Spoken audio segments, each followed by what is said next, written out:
I am live now. Excellent. Are you starting soon live or live No, live? no, I'm like live, like people can hear things. Although I'm over on YouTube, so it's not usually as quick. Well, I'll go live it is.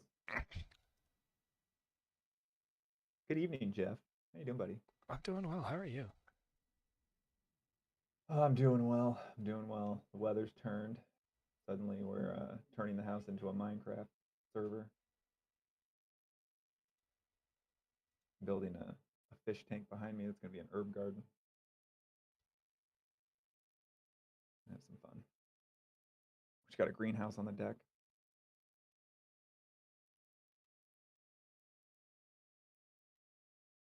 What are you growing in the greenhouse? Right now we have strawberries. We have a mint that has somehow survived several years. um, they're tenacious. We've learned. Um, and then I think my wife planted a bunch of strawberries and carrots and corn and beans. I want to say Very nice. a good array of things. I've collected a handful of pallets, so right away I made a little rack that she can stick her strawberries on, and then we found a couple of these nice little shelves for $10. Stick a bunch of other stuff on it. Trying to the I think she was anticipating we'd be able to hang stuff from the greenhouse, but it's purely a frame with a cover. So we're putting stuff in the greenhouse instead. But it's coming along nicely. It's funny because only a couple of years ago she was like, "I can't grow plants. I kill cactuses." And then now look at her. Yeah, most people kill cactuses because they don't water it ever, or they give it water every day, and it Yeah, wants neither of those. exactly. Somewhere in between. Well, actually, during that time, we were living in a place that had a really nicely designed soffit on the front of like the south side of the house. So all the windows were constantly blocked from sunlight. So Oh, the that would inside had such a low consistency of light that we couldn't keep anything alive. that would do So it. that was a different problem. We Very well designed if you were trying to keep it cool from the sun. But what do we do? We got just plant lights to try and keep a lot of that stuff going. yeah, I have to hook my smart lights back up. My my network was down one day and I had to factory reset my routers, and I haven't gone back and set everything back up. So all my smart bulbs are disconnected at the moment. They seem so convenient, and then your network fails, and you have to put it all back together. And it's like, oh man, this is a lot more work now. I liked having switches. That was nice.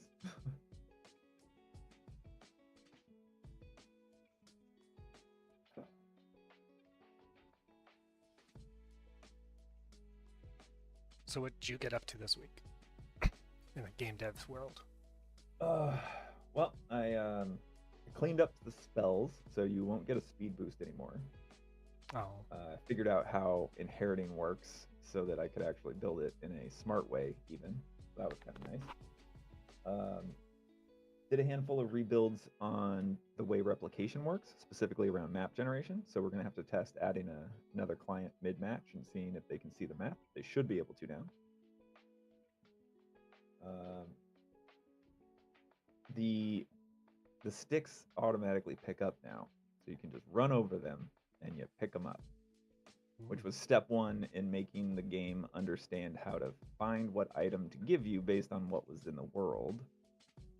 Next is then I can start having it spit things out at you and building that loot table to actually have a list of everything that's available so that all the functionality can start working together again.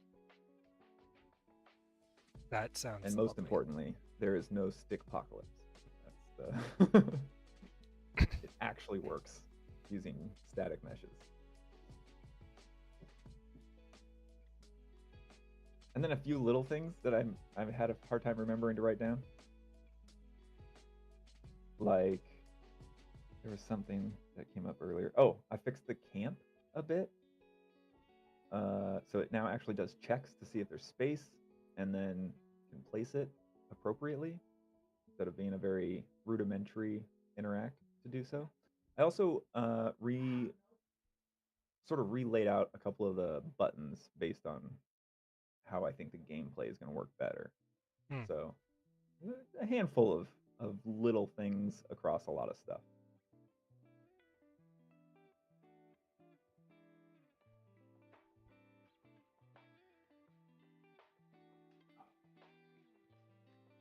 So I'm gonna be able to use the light spell better, is what I'm understanding. Mm-hmm. Yep. It's a lot more reliable in your distance with it. But you took away my ability to fly. Yes, I am trying to help you not fall off the map because I haven't made barriers to the side of the map.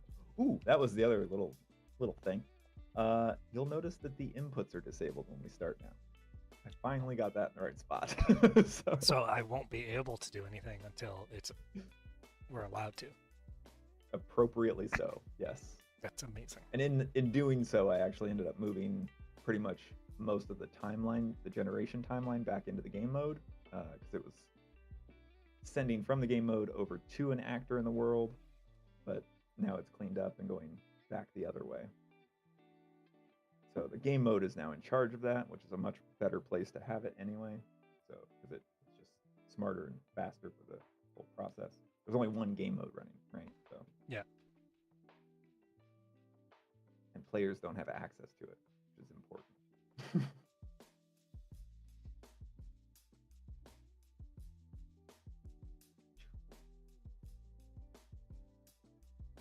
That is there. There it is. Ba, ba, ba, ba.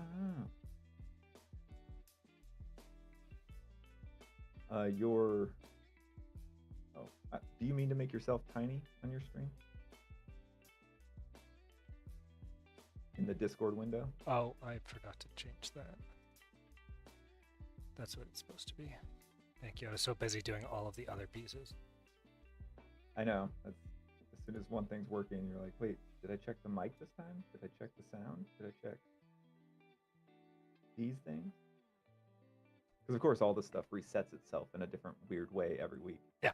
Because why wouldn't it? Yeah.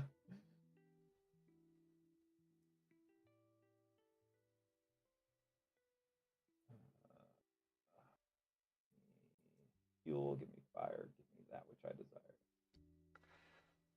So, should I jump into the game and let's... Yeah, if you're ready for this, let's do it. I don't know if I'm ready for this. We'll find out.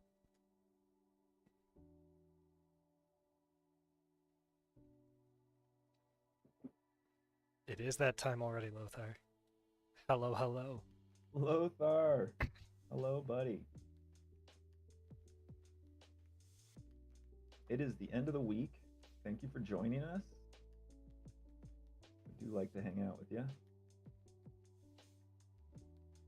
It's always crazy when I think about it too, because it was just our random endeavors in our own Vault Hunters world that led us to meeting Lothar, and here he is today.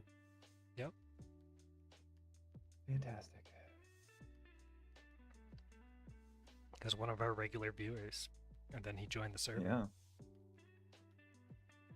And even insight offerer. There are so many fixes I've already found thanks to some of Lothar's input. So can't wait for him to get able to jump into this. Agreed.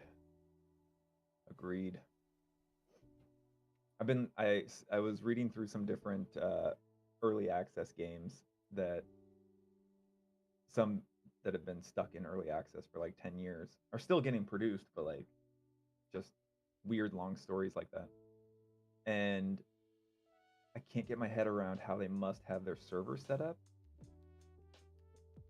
because there's got to be a cost to it for it to be a dedicated server in a persistent world. But I don't know if there's another like sneaky way to build persistent worlds. These are the weird things that I think about. So good things to think about. Yeah, because if we can come up with a sneaky way to host the dedicated servers, that could be fun. Yep. All right. I was worried that would happen right there. Yeah, you warned Well, me we're about twins that. tonight. We're twins Twinning. tonight. Yeah, I thought it wasn't working, so then I did something. I'm pretty sure I made it stop working altogether before realizing that I tested incorrectly. But you know, that's what we ended up with. So here we are.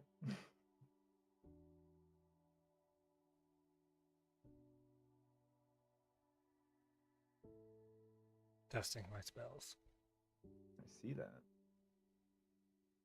Wham.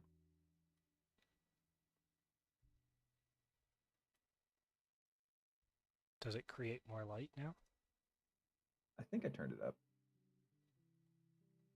It seems a little brighter. It does. Pretty sure I turned it up. Which portal should I jump through? I don't know. Which one do you want? I'm gonna go over here to the Non-fire one. the air one. Yeah, I didn't go to fire. All right, we're not starting that right now. There is a place in there where I've put in a variable for the color of your spells. However, I need to figure out why it's not reading something about interacting with the server. So there's a replication issue in there, but Got it. that's where I'm working on getting the colors to come through in small ways to get started. But once the variable's there, then I can just start pulling it over and over. So I don't know what you changed about climbing, but it feels like I get to the top and just fall down a lot more than I used to. Interesting. It was happening a lot last week, but I didn't pay it much attention. Because of the replication issues and all of that. Right. But it's still happening now. I see a giant tree. I must go to it. Which is weird because I have not played with climbing nor.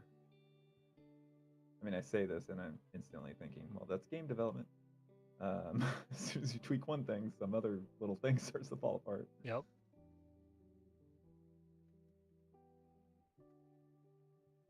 All right. Sorry, look, I'm just now reading this. You should make sure you drive safe, sir.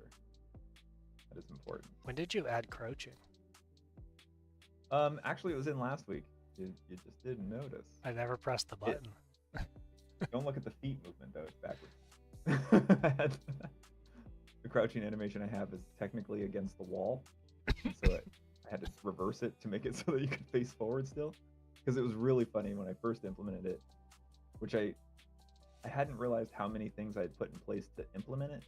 When I just hooked a thing up and then all of a sudden I could crouch, but your character would turn around and go the other way. It was like, that's the opposite of paying attention to what you're doing. So that doesn't seem appropriate. So his feet shuffle the wrong direction at the moment, but it doesn't actually look that bad. Probably because the camera position, it helps. Yeah. But if you looked at me and I looked at you, it'd look silly.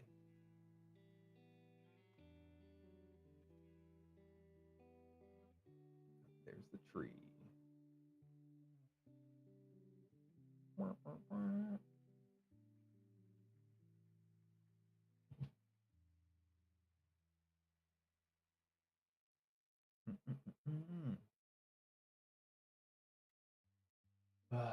The stick thing was really fun. That was honestly one of those little things that I'm like, okay, I'm pretty sure I have some things I could try, but I don't want to get into it right now because it's a big box to open, and so I kept avoiding it. Oh, and there's new shapes of sticks too. This needs to happen. Yeah, I put all of them in there since I was making it so that you could pick them up. As soon as I did, I was like, well, better get all the shapes in there. You should be happy that you probably could fill out the grid. Well, you can definitely fill out the grid, provided you pick up the right sticks. Climbing the giant tree. I was on my way there too. It's Two minds, man. Two minds. It's just one of those things that when you see it, you feel the need to go to it. Well, and you know, that means it's working because it's considered a point of interest. So good that that's drawing people in. As long as there's something to obtain at it, it will always draw a lot of people in. Excellent. Yeah, I'm thinking, especially with it being as large as it is, I think it's going to be might be a bit of a hostile area, like kind of a place where you could expect more enemies. I had a weird thought / question for you. Sure. What if we had like PvP zones? So What if we had PvP zones?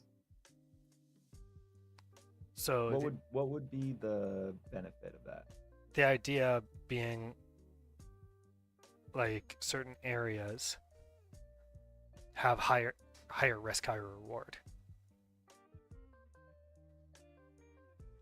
It adds another different type of threat.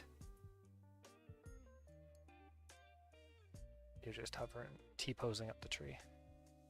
Oh, am I? Can't tell. Yeah. All right.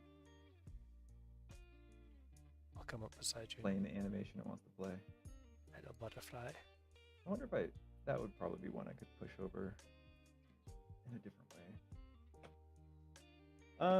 I mean, I'm just throwing out ideas sometimes, right? Like, I don't know if it's No, yeah, the I right get or that. wrong choice. I think it sets a tone that I'm not aiming for. Fair. In that the PvP, I like the idea specifically for PvP to be, as I don't want the daytime folk, as we're putting it, sort of, to necessarily think too much in direct competition, and so there is technically a backdoor for PvP to happen. So I'm creating these dynamics because remember we have a karma system, so I'm also creating holes to ensure the karma system has things to do. Yeah. So there is essentially a chance for stuff like that, but I don't want I want the I don't know what to call them. I guess we'll call them daytime folk. So daytime and nighttime. Nighttime being PvPers. Yeah. They join in the evening, so therefore are going to do PvP. The daytime folk, I want them to think in terms of working together more than competing necessarily. They're competing together to achieve higher goals, to better what they can each get. Yeah. And so ideally, again, the big levels of teamwork, if everyone's working together in the daytime and they can reliably protect each other so that they're not allowing any PvP in, then this is a way that they can start pushing towards some of those late night goals without the added threat of PvPers joining. So it's pushing the like higher community level teamwork. Yeah. To ensure that they're sort of blocking out some of the extra difficulty that can come up. Because the way I was kind of, or the reason it kind of came up was seeing some things like, essentially, nighttime opens up the idea of, for lack of a better term, a purge in the world, right? Like all rules are thrown out and go nuts, steal, kill, all that type of good stuff. And so if that's happening, having certain areas where the rules are thrown out, like very specific POIs would have it with an area around it, right? It wouldn't be anything, and we could even maybe make like night POIs that can spawn under certain conditions. Mm-hmm. And I'm just spitballing ideas here, right? Like because I do agree, I like the idea of idea of safety and teamwork and all of that, but also putting that tension in the teamwork, because just because the zone exists does not mean that you have to engage in it, right? It just puts a political tension in it, kind of like a Cold War system in a certain environment where you could have a greater reward for working as a team, but it's very easy to have that kind of go downhill. I don't know. Okay. I'm not saying like every single major POI should have this. I don't think that's right. But I do think it would be also a neat little plot twist if there were certain Well, ones that could spawn that have that feature in it. technically speaking, there's not going to be. I'm not disabling the ability for you to hurt other people during the day. That's where it's just going to be the karma system is going to be a heavier sort of guide for making sure that that's policed properly, so that people ideally choose to be friends. Um, but if you want to take somebody out to try and hoard the results of your efforts, that technically wouldn't be wouldn't be it's not stopping you. It'll then just add different types of gameplay for your for your choice in not being part of the daytime. Oh, that makes sense. Because like the traders are expecting everybody to try and work together as much as they can. So the traders themselves are gonna want to trade with you less if you're not being a part of that.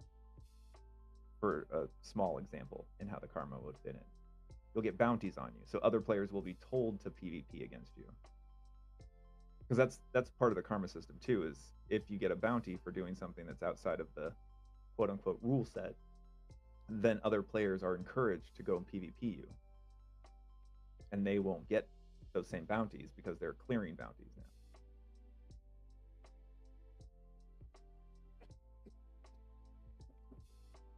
So they're, in a sense, there's zones, but they're not physical. It's more of a, now you've set yourself up in a certain way. Got it. So there's nothing stopping someone from just going totally berserk during the day if they wanted to. Not at all. In fact, there's technically, like I said, there's a backdoor for them to choose to be a shadow character right off the bat and just come in and start PvPing, which gives them certain interactions that other people won't have because they're set up on the quote unquote team. But if you don't notice those actions, you won't notice that person is not technically on your side. And so there are other formats for that. And again, that's where the karma system can come in and different things. For like, and I'm trying to build so that there's a lot of gameplay to it, right? So for example, I'm tying the karma system is going to basically put bounties out there for you based on your skin. And for those that have put it together, if you change your skin, then technically the game doesn't know that you have a bounty on you. It will see you as a different character. In the character creator, one thing you can actually do is you can basically recreate the same character. It'll give you a different URL and then not use that previous URL, which is what it's tied to. There's a catch at some point, and I think I'll say it now because we have a small group, and this way it's hidden somewhere for someone to go dig for if it ever gets to that point. But I'm putting it in there so that you can get up to 3 skins on your account that have bounties on them. If it does happen that you end up with 3 skins with bounties, so you've kind of figured out that this is a gameplay loop that you can try and take advantage of, then it'll switch to your username instead of the URL. And so technically, if you want to really play this out, you would want to go ahead and have a skin that you get bounties on and then clear them before getting more bounties on other skins so that you can kind of play in and out of that mechanic. Mm. So you can get 2 skins, rack up a bounty on them, maybe 2 bounties, and then clear them, and then go ahead and try that again. So I guess I wasn't understanding that aspect of the daytime gameplay, that it was a choice. I thought it was like you literally aren't going to be hurting each other.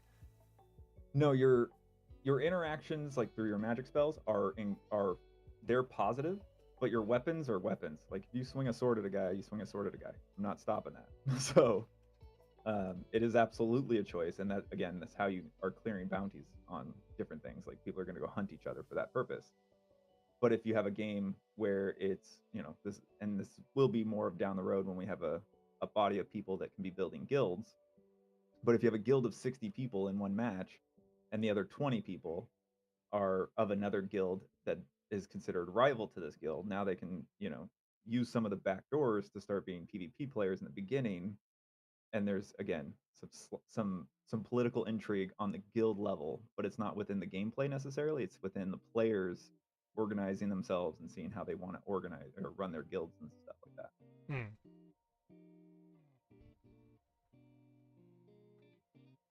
Because the But PvPers, when they use the spells, they will have negative effects on others. And so that's like sort of a baseline difference in there, right? Because if I throw the lure at you, it's going to pass mana to you. This is a way that we're going to be able to help each other cast spells and do different things. If I do the other one based on our elements interacting with each other, it'll give us a certain buff of some sort for a period of time. For example, if we're both the same one, it'll give us a speed buff. So we'll be able to run a little faster. And so if we want to go and fight a monster that's a little bit bigger and we're teaming up against it, we'll basically turn towards each other, buff each other, and then run in. And then periodically be switching back and trying to buff each other, keeping the buffs up, keeping the combat going if we need to, depending on how big the monster is, how much we need to coordinate for it. Because I'm anticipating making the boss fights kind of not raid bosses in WoW, but very, very dynamic in the different strategies for different types. yeah. And that's where the interaction between your characters during the day are really big. Because again, if we have different spells or different element types, then we'll get different buffs off of it for each other. A heal over time buff, things like that. So then we can really start strategizing how, if we have a trio, what 3 elements interact in a way that we can, build a nice, this guy's going to tank because we can give that guy a heal and we can give him a defense boost, versus he'll be able to give me this and that to you, so on and so forth. Got it. So it's not that you're not able to attack each other. We absolutely will be able to. As soon as I get a weapon, the first thing I'm going to do to show you that we have weapons is probably kill you. But Well, only the weapon is the easy way to do so, unless I'm PvP. I guess the punishment for getting defeated during the day is a lot less. Yeah. Right. Yeah, because in the daytime, if you go down, it's you're going to have to rush back to get to your body. That's kind of the big thing. But there's also less, like mainly your backpack. That's your goal.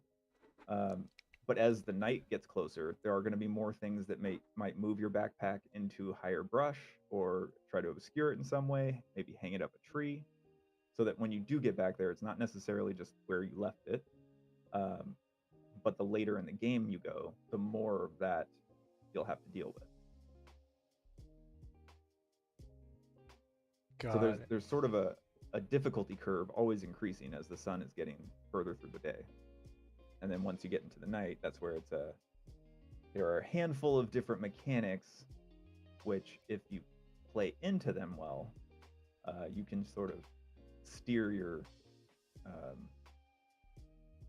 the difficulty a bit. So, like the dragon, we've talked about that one before. Yeah. Dragon won't spawn until probably later in the afternoon or something, in order to make sure you have enough people to make the dragon an easy battle. You're going to want to make sure that you don't allow too many PvPers to come in and disrupt you during the dragon battle. So that is also another way that, because there's sort of boss fights, that's another way in which it's kind of zoned for PvP, because you know that people are going to go there and they're going to be risking themselves to go after an NPC. So in order to... it doesn't let me do a second one, which kind of makes sense. So I'll figure something out there and test that differently. So just a quick tangent. 1, found a graveyard underwater. Ooh, nice. 2, when you're swimming, all of WASD moves forward.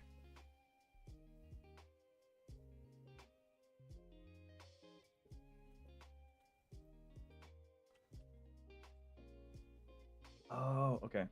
Yep. So that makes sense, because locked the camera, so I could change it so that when you swim, you're not locked, and that would open it back up to the way it was before.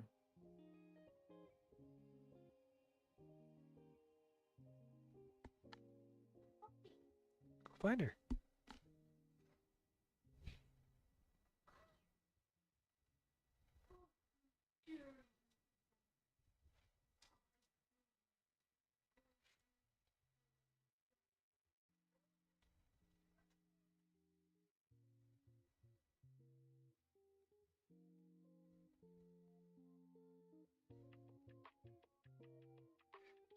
So I ended up underground. Nice. How's the light down there? The lighting underground is totally fine. The light spell, I mean. Oh, the light I spell? haven't modified the lighting. Yeah. It's How's that feeling down there? not great. Okay. I ended up deep underground unintentionally because I was in a little cave that had no light at all, and I cast the light spell, and then I didn't see that there was a huge hole in front of me, and I fell because it was still too dark. I'm not sure that's not the way it's supposed to work. There are going to be more things that light up down there, like your daughter's wonderful suggestion of the tree that lights up. It's been in my dreams at night. I just haven't put it in the game yet. So there are going to be other ways that there's areas of light down there. But like, I don't know. Before I enter the deep underground area, like when you're under a cliff or something of that nature, right? Like a big rock face, it's just like pitch black. There's nothing lighting it up. When you cast your light spell, you still can't see anything. Okay. I need to turn it up some more. It's also not adjusting the brightness based on your charge, which is something I'd like it to do. That would be cool.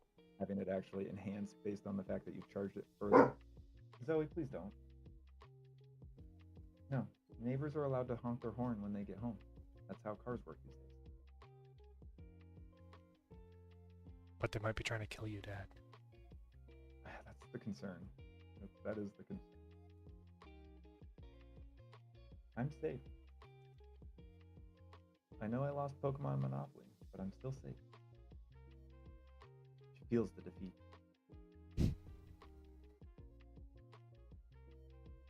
I also found a nice way that I can actually make the to pull the information for the spells, since like the the second spell, which of course I don't know if I told you that they're not going to stay on 1, 2, and 3. That's not intentional. But the mining spell, because it hits objects, I'm going to actually use the surface type to pass the information. That's a nice sort of built-in mechanic that's already there. I'm just going to take advantage of it. It's funny how much I learned at Shopify that like doing database stuff that I'm using. Hello, Can we hear each Maple. other? Oh, it got Maple! horribly laggy on my side for some reason. Oh, interesting.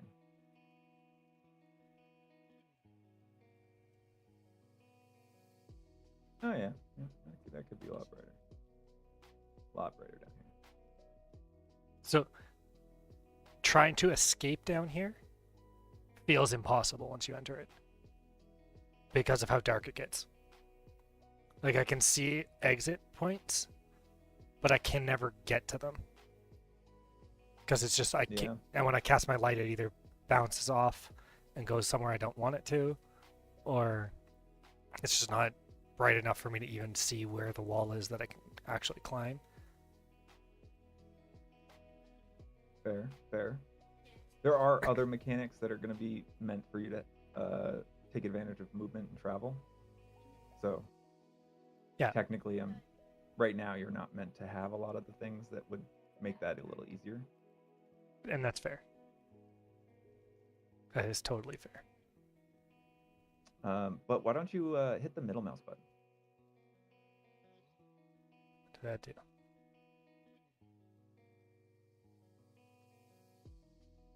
It's a lamppost. Yeah, I replaced the campfire with a lamppost for now. Find a weapon. Find a weapon. Yeah. Well, because you've now placed your camp, so that button's now for equipping your weapon, which you don't have. So it's telling you don't have one. Find one. So why'd you replace it with a lamppost? It's just easier to place. No, I think it builds out the way I wanted the camp to start working better. Mm. I did the campfire because I was having fun with Niagara effects at the time, and so I made the campfire look really nice. And I was like, well, I might as well use that for now. The lamppost is technically easier to place because it's not as wide. Yeah, it's a So single it point. sits on slopes much better. But it's also more of what I'd like for the center point of your sort of camp, because the campfire will have its own purpose. So building one of those is technically a choice, not something everyone will want to do, especially if you're optimizing as a team. Yep. Yep. I like Maple missed our entire PvP conversation. He did. So let's start over. We'll just talk. The initial question from Jeff was actually, what about PvP zones? And then I filled him in on the fact that one misconception I may have started to build is that Jeff and I wouldn't be able to kill each other right now because we started during the daytime. But that's not true. We'll both be able to swing weapons at each other, and they will definitely hurt. But that's where the karma system comes in. And then the punishment in the karma system is PvP, so it actually does encourage daytime action or violence. Daytime on daytime violence. And then there are backdoors for PvP that I actually have already started to put in there. So once we get to the level of like guild interaction, Fire is Red might have a rival guild of Fire is Yellow, and they may sneak in there and do some PvP to, disrupt your farming. So there's, and then of course the more POI points and bosses are obviously great places to try and jump people if you're doing more PvP stuff, because you can take advantage of that. Or I could straight up work with Jeff to collect some really nice reward, and the fact that we're both doing it, it's a leveled up reward, but then kill him immediately so that he doesn't get the reward and I can run away with both.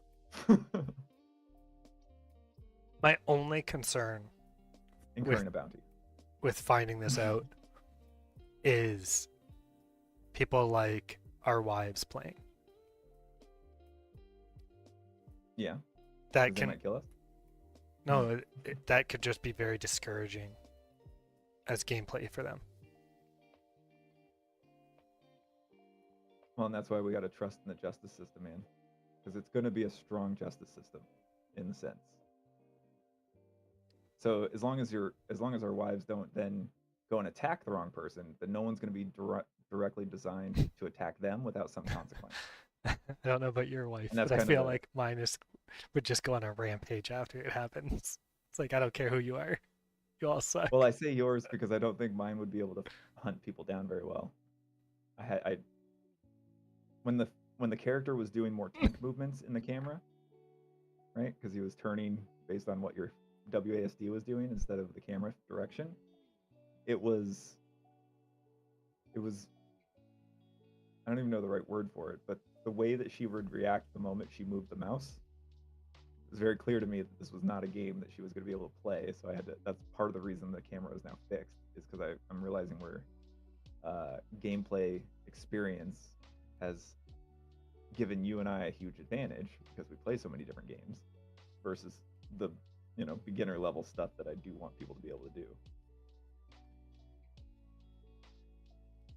It's also funny, but with the Switch 2 announcement and stuff, some of the decisions you're making for how the controls work would actually work very well in that environment. I don't know how much of that you saw. The only thing I saw is the mouse. That's kind of the only big thing I saw, is that you can use the Joy-Con as a mouse. That's genuinely the big one. One of the tech demos that they did was wheelchair basketball, where you use both Joy-Cons as separate mice. It actually looked pretty fun. That's pretty cool. Yeah. I was I was thinking about that. I'm like, how does that's gonna take some interesting getting used to, but I think it's like when the dual stick games came out and it was a it was a new thing to be like I can turn and I can okay, all right. This one over here is most excited because the online subscription is going to now have a GameCube emulator Yeah. Yeah. with a launch title of Wind Waker in it.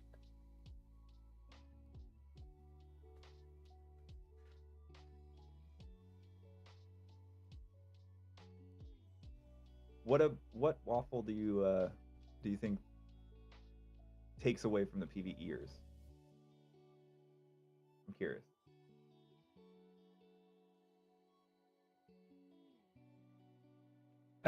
I think that understanding how the bounty system works is going to be what helps ease people's mind. Yeah, that makes sense. Because right now, the idea of a bounty system doesn't feel like it's going to prevent anyone from doing it. Well, a part of the bounty implications are if you have a bounty on you, then you're not going to be as you're not going to be able to trade in certain ways. It'll lock you out of if there's an active bounty on you. Depending on what house has the bounty on you, it'll keep you out of those options in your build. So it can, depending on how early you gain the bounty and if people just allow you to keep it for a long time, or if you have several of them at once, you could end up becoming a much lower level character after a while, making it even easier for other people to collect that bounty. And then of course, collecting a bounty doesn't give other people a bounty, so it becomes a very asymmetrical interaction at that point. It just, the concern that I have is that late season is going to turn almost strictly into PvP because you've already crafted the things that matter to you, and now those people that are like grinding the game would normally go into becoming nighttime PvPers, right? Because they have all the stuff that the core collection, but now there's an incentive to go in and troll and see how high of a bounty you can get. It's not always PvP, even in, because again, if you actually are able to, so as a sort of inspiration point, in Valheim, there's a group of people that you can quote unquote hire to help you collect your body. If you are adventuring and you get killed somewhere across the map, and then, oh, gotcha, I hear you. And then, so this is kind of my sort of one of my inspiration points of there are ways to steer matchmaking or ways to guide matchmaking. So if there is a guild that legitimately sort of poises itself as um, a benevolent guild that's happy to make sure that this is a happy, more lightweight team, right? So it's the beginners only group kind of thing, that kind of idea, where depending on who you're playing with, of course, if you're just going into random queues, it's more chaotic. But if you're going into games that you know are your guild's games more often than not, or things like that, then you're working with other people that are going to sort of agree to the rules because they're working together to actually get the resources to go, or helping people learn the different things, that, like the different spells and different things, to fill out their builds and different stuff like that. So it's and the seasons aren't so okay. So one thing to think differently about seasons is seasons aren't part of the like level up system in a sense where it's scaling up until the end of the season and then it resets. So seasons won't have an inherent moment of like, oh, I've got all the stuff for the season, I'm done. Like things are shifting throughout the season. So the value of what you've crafted and feel satisfied with crafting won't necessarily be there because you're going to be wanting to craft other things too. You're not going to be satisfied with one weapon. I promise you. That's I'm building it so that there's a versatility that you really want to achieve with a lot of your weapons. So you're going to be throughout a season, call it the fire season, you're going to be focused on building a whole lot more water weapons than just the one that you think is going to be strong during the season. You're going to be building a handful that do various things depending on what you're trying to achieve in that game. And if I play with you versus playing with my wife, I know I'm working towards probably going towards more bosses and things. Whereas with my wife, I'm doing more farming and things. And so I'll have weapons that actually benefit me in those ways, because the weapons also have spells tied to them. And so that's part of what you equip, is part of what your build is too.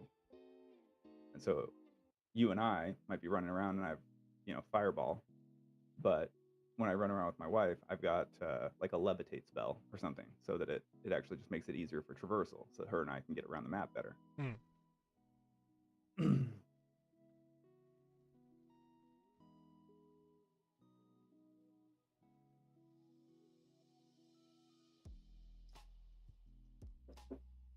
It is difficult, but I don't shy away from challenges, Maple. That's difficult, but not impossible. So I have a will, and we're going to find a way. Sean, can you cast your light spell 3 times and tell me if the frame rate gets weird?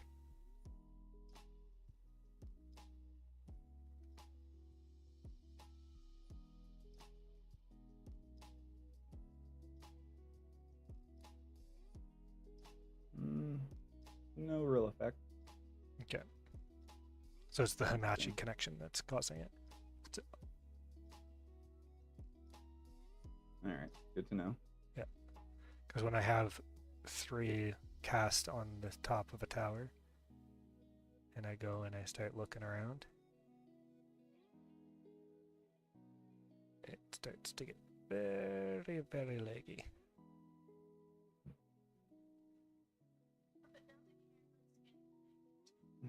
Yeah. I don't have a bunch of errors, so that's nice. But I have a new internet coming, actually tomorrow. So next week I should have a little bit more of a stable connection going on. Hopefully, fingers crossed. Higher speed, which is already a good thing. So. Yeah, definitely. That's nice. Nothing beats that improvement. So you cannot start casting a spell while you're jumping. Is that intentional? Yeah. Spells take focus, man. That's part of why it holds you still, right? You got to charge your spell. Magic is not something that's super easy to generate. Hundreds of new weapons this season, and players still find like 3 of them to use, usually based on their builds, which that will always happen. The build style, but I think having different gameplay depending on what you want to accomplish could at least have each person, instead of having one core build, they might have like 2 or 3 core builds, I think is what you're getting at, right, John? Yeah. You'll find styles you like or spells you like. But there's also the carrot, as it were, for completionists who want to build out a lot of different things, because there's some sort of long-term goal achieving concepts in there. Sorry, I'm just trying to check something on the server real quick. Where is play?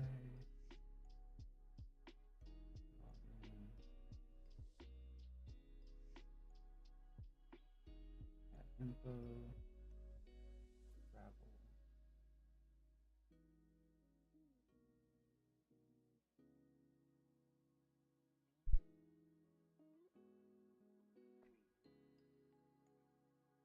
I'm getting one of those for some reason.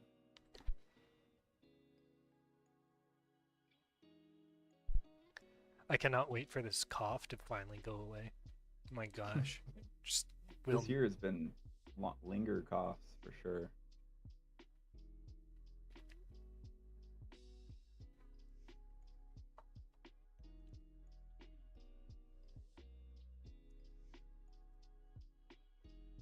Plus, there is so unlike a more common game with seasons, when it comes to like each season, we're not adding weapons ourselves. It's not going to be on our side. It's actually going to be players are building the weapons, building new weapons, and then trading them is part of it too. So even though you'll have your favorite weapons and the ones you really like, building ones that other people want or are in demand. True.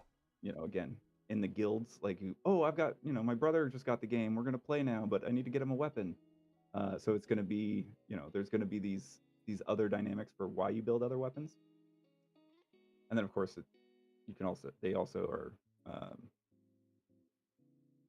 they get used in an exchange that then can be spent by guilds for steering map generation, right? So again, going back to the idea that some maps, sometimes you'll know that you're working with people that want to focus on following the rules. It's because they'll be offering services of, we can steer the map generation in certain ways to help people build certain weapons, and taking advantage of larger numbers and community sort of guidance. Yeah, figured it would do that. I tried connecting a new client and it failed, so I was like, I can't. I was like, I can't cast spells right now. What's happening? Wonder if I attacked myself with that.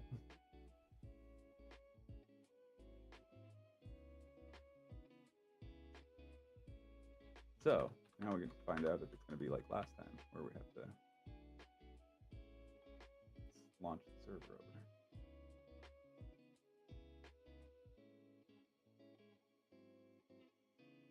Something went wrong. Yeah. All right. Close your client out real quick. I'm going to relaunch the server. I won't try to interrupt the connection this time.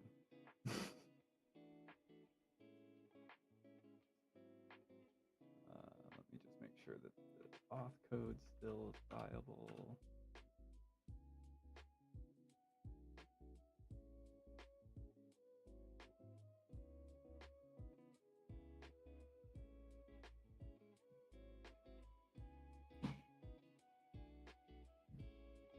New one. Close the active server. Don't cause my computer to explode. Or was it when I went through? It might have been when I was going through the server code. I may have frozen it. Well, I'm ready to join when you tell me to. So, as you were saying, like with the necessity for trading and using like the trading stalls and being able to buy things in the future, potentially some form of player auction or something. Yeah. I was recently I've recently found out that Steam is just growing in its population significantly, and then so I really want to use their back end, their like trading platform back end, and I think that right there is like the main spot for that sort of thing. And so then if you think about that and what it actually offers, building a weapon that you can then sell to some rando for $3 that you can buy another Steam game with. Other reasons that you'll be continuing to build and craft different weapons. The game would have to get pretty large for that type of gameplay loop to exist, obviously. I mean, it just has to get about as big as the banana game, or like people have to think it's good enough to be like the banana game. A lot of those games now are trying to take advantage of that back end. I want to utilize it properly, not necessarily with the like nefarious option of like, we just gift stuff out that people try to sell and there's maybe a transaction that is legal in there. Because you're building weapons all the time, that becomes more of a yeah, run it on Steam. No one likes Epic. Yep. I like Epic because I'm still working in Unreal. But Steam is getting bigger. I mean, the story, what was it? EA? I think it was EA that had their, or was it Epic that said it? I don't remember. One of them akin themselves to they were Goliath going against David, and Steam as David, and it was like, they were trying to, feel terrible for us because we tried so hard to go against the guy that exists, but we were just too big and it failed. And it's like, if you had so many resources, is that the problem? No, it's because they don't listen to fans, where Steam has been working alongside the fan base to create a nice pool of where you own games. And, it's not like streaming services. Your list of games is in there. You probably aren't going to get another service to keep a new catalog of games.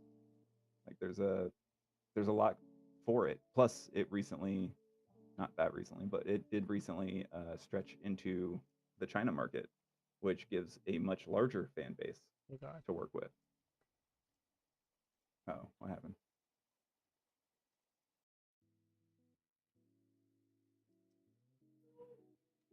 So Uh-huh. the world did not So it definitely change needs to for me. clear out. Okay, but it's good that we see the exact same world. That's a step in the right direction. Yeah, but now I'm surfing. Yeah, because I think the server probably has slightly different thoughts on the world. Yeah, because the base world, this looks like it's Yeah, the trees on the Start Island look the same, yeah, and then which they shouldn't have. oh, So it must be. I found a tower. I'm gonna see if there's two towers on top of each other like last time. Doesn't look like it yet.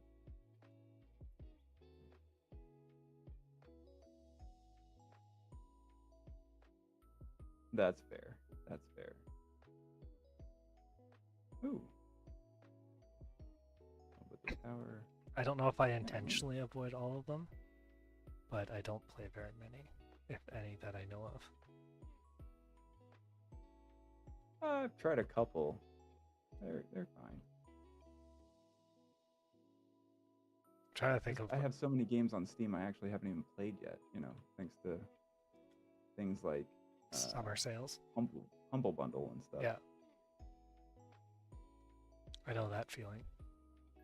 Like, oh, we have every Star Wars game. Oh, yeah, okay. I'd like to own Star Wars games. Have I played most of them? No. But, I've got a lot of them. I went through a phase, because I got that same one, with the Star Wars games, where Miranda and we would sit down and we were playing on a MacBook any of the games that worked, and we got through a lot of the games. So I actually played most of the Star Wars games. Until it got to the ones that needed a little bit more of a hefty thing than a MacBook Air could give. Fair. They're still running around pretty good, though. Yeah. It was didn't evolve quite like last time. No, it was like the end, the starting area that we jumped into was the overlay seemed like it was identical to the one we were in before. Yeah, something didn't. Out here, it feels like it's correct, which is interesting.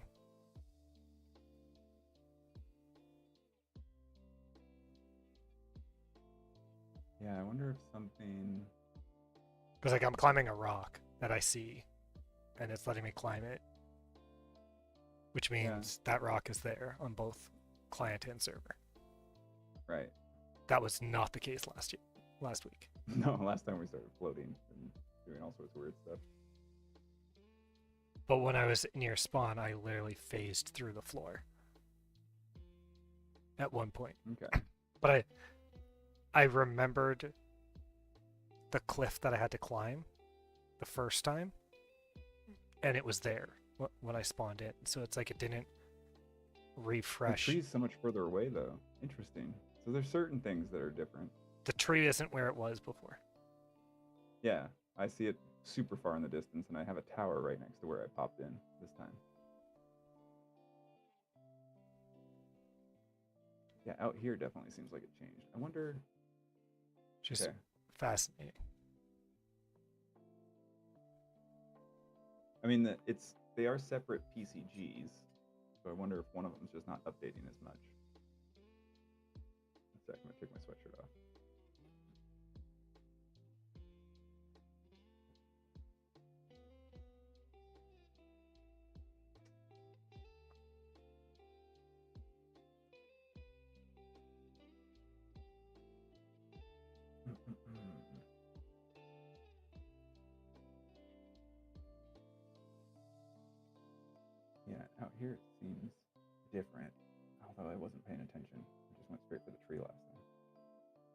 The tree's definitely different. Okay, so I have entered the spawn area. And then I leave it and everything becomes fine shortly.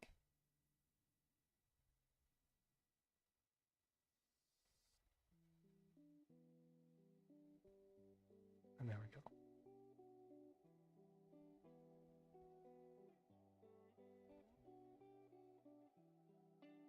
Okay, so in it, out of it. Essentially mapping it out. Mm-hmm. Yeah, I'm looking at the stream to get an idea too. Okay, that's weird. Is it like, is that a corner area?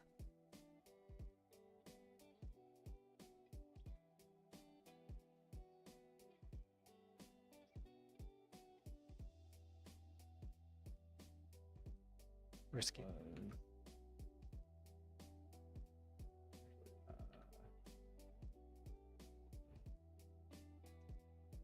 Go ahead. Can you hit tilde twice?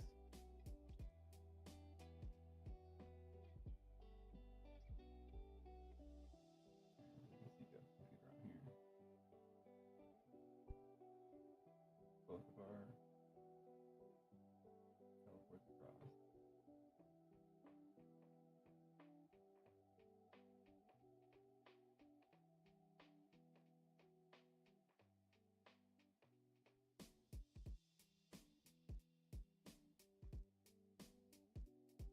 But it's not on the client side. So that's fine.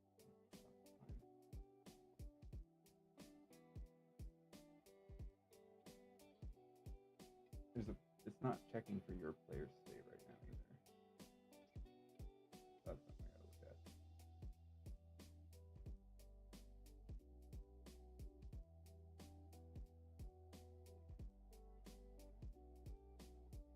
See the tower that you probably went by. Oh, I'm still right near it. I'm on a big rock nearby.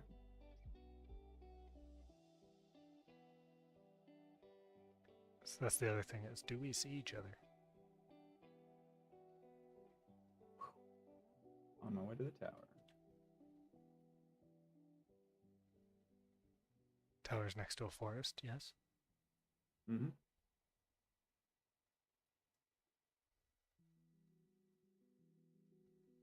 I'm at the little door with the red crystal inside.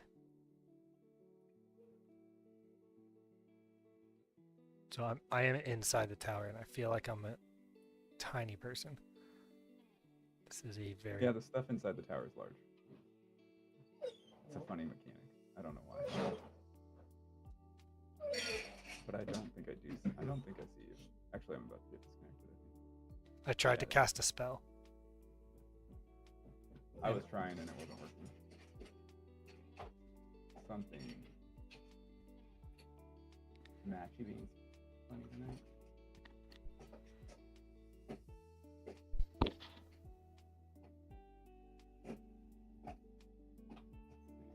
Do I have to quit the client again? See if you can just rejoin. I'm just curious if we can jump back in the match or not. I'd like us to be able to, at least one of us to get in so we can see if the map's there. Give me an idea. Something is moving in the right direction. Nope. Nope. Something went wrong.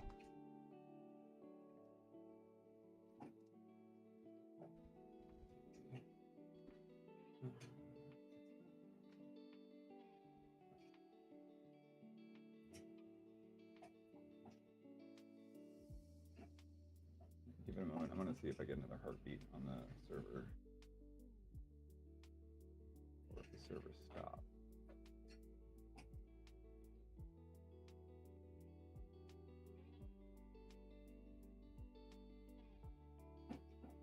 Maple, you and I still need to connect. Kind of said we were going to, and then failed miserably because I had to go away and then I got horribly sick.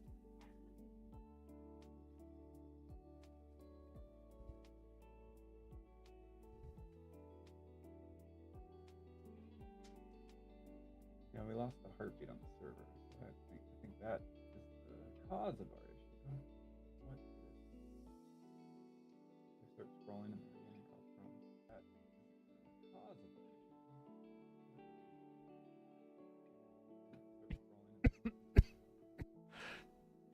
Let's try that.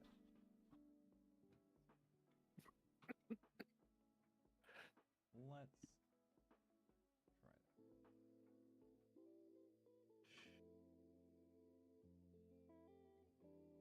02. Oh, it's the same one.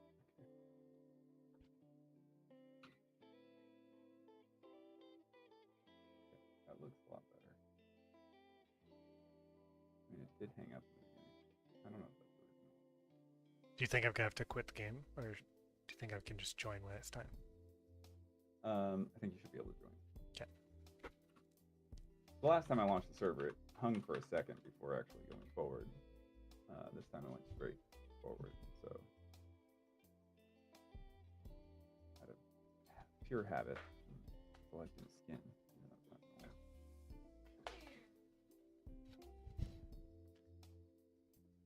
No, she just doesn't want to.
What engine do you build in Maple?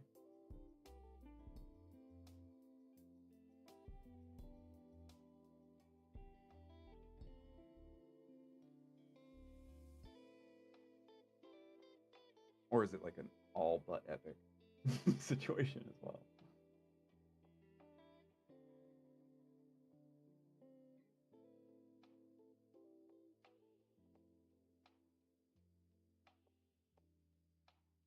Cool. Fancy. Proprietary engines. That's a challenge I'm not quite ready for. Building your own Build my game own engine.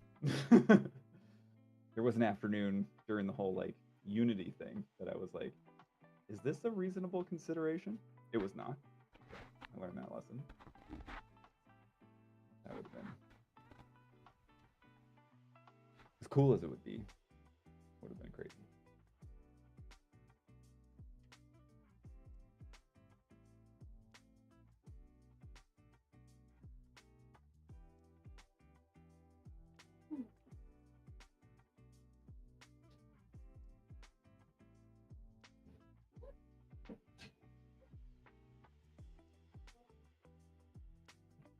If it's not connecting, you're gonna have to relaunch the client. It says creating a player session. Oh, there we go. Yep, you in. You're in. I think I misclicked and missed the button. Here. No.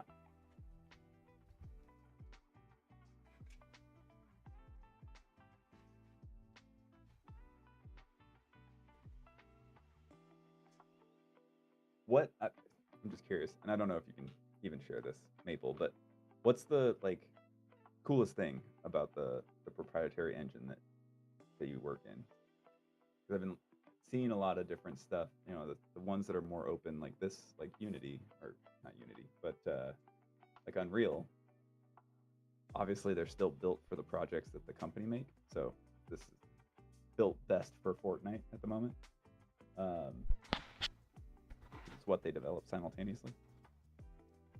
But I've seen a lot of different things about like the engine for GTA, how it has really cool systems for the NPCs to feel a bit more alive, um, things like that. And I think it was the same one they used in Max Payne. If I'm not, that was my understanding. Similar mechanics or something along those lines, but every engine has something somewhat unique, I feel. Hey, those trees are different.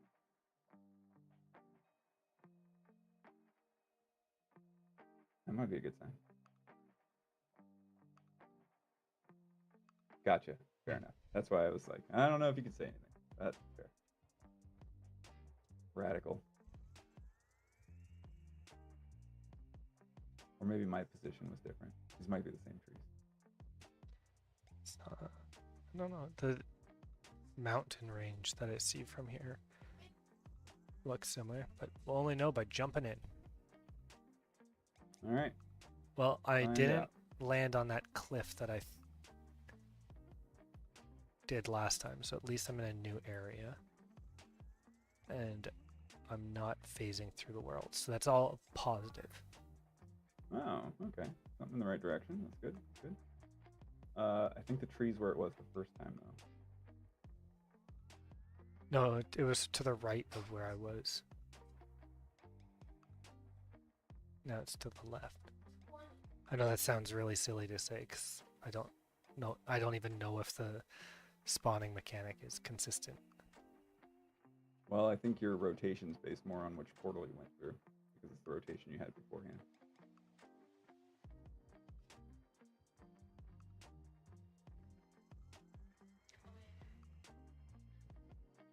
Well, only one way to find out. Let's go to the tree and see what's around it.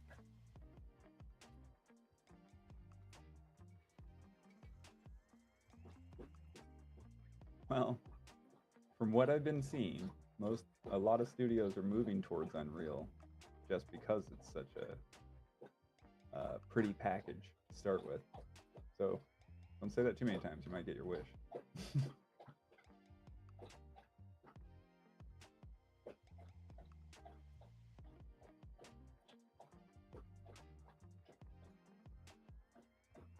Loading. Wonder. The tree is much further away. Is it? Okay.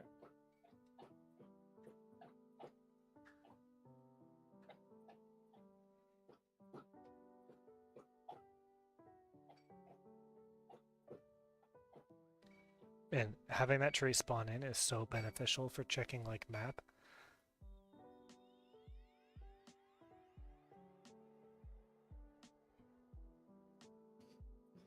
Probably why I put it in the first place. Like, I can't tell what's happening. I need something big. There we go. This just makes sense. I still have that like Minecraft brain where I'm used to like, oh, this block is slightly different than it was here. So even though all the terrain kind of has that similar vibe,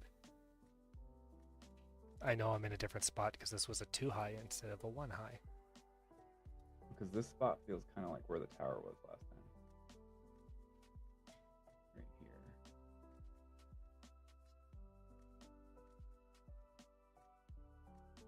Something to... Some things are moving around. I wonder if I... Yeah, I'll have to see if the seed is plugged into everything. Might not be. Gosh.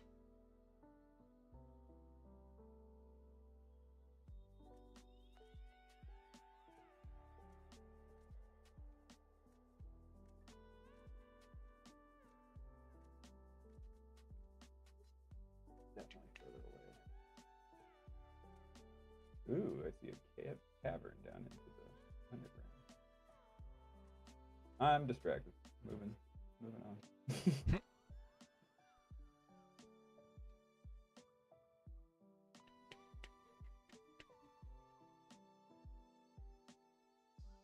There's also, you were saying before that it's difficult to get out from underground. I also don't have nearly the diversity in landscape that I want to have in here. Like, there's there's one type of hillside tile, one type of plains, etc. And so that's the other plans that I've jotted down and sketched are going to allow for more movement in and out, like actual cave shaped tiles, so that you can expect more of a reliable way in and out. Okay. I'm excited for the day you can set up your guild too. I will make sure that the fire is able to read all the time. Or is it just that they're literate? Fire is red. That they're literate? Fire is literate? Because read and red, the same word. So which tense is it? I like the layers of your guild. It's so fascinating already. It's like an onion. It is. Or an ogre. Hmm. Or a parfait. Everyone loves parfait. And I think everyone's gonna love his guild, so yeah, parfait. Probably. I don't like when the terrain does this. How do I get up there? What did it do? It's when it, like, the cliffs do the bubble thing, and then you can't climb them. So it's like it has this upper area, and I'm just out of range of being able to get up to it and climb. Gotcha. Yep. Yep. If I jump, this is gonna be a nightmare. We're gonna try it anyways. Nightmare. Oh god. Can't live your dreams. There are no layers. I'm just dyslexic. You mean lexdisic?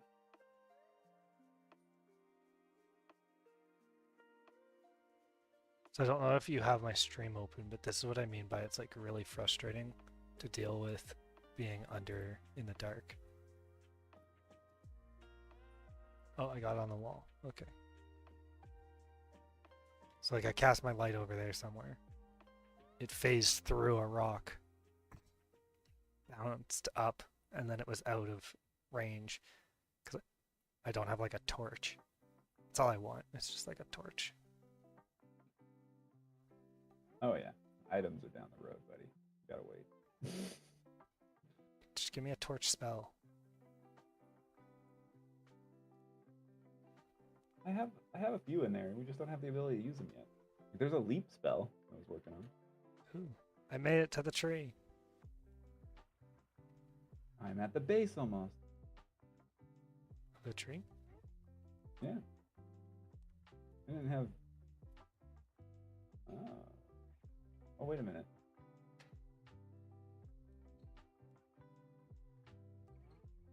Did it just say? Oh, it says it's on there. So the area around the tree does look very similar. Oh, hi. I see you. Hi. Yeah, my camp. Your camp, good place. Meet, Place meet, for meet, camp. meet, meet, Mm, meet, mm, meet, meet, meet, meet,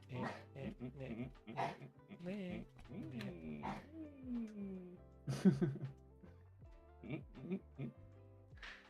That's the Minecraft greeting. I dig it. So I don't think the terrain changed much at all, if any. Well, the tree is nowhere near where we were before. No, but the area around the tree is identical to what it was last time. Oh, and you're just floating along here. Hello? Yeah, yeah. I see that every now and then. Networking's fun.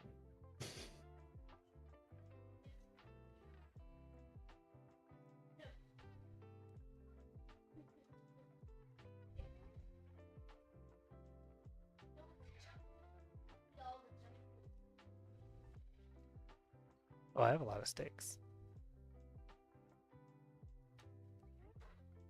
Ooh.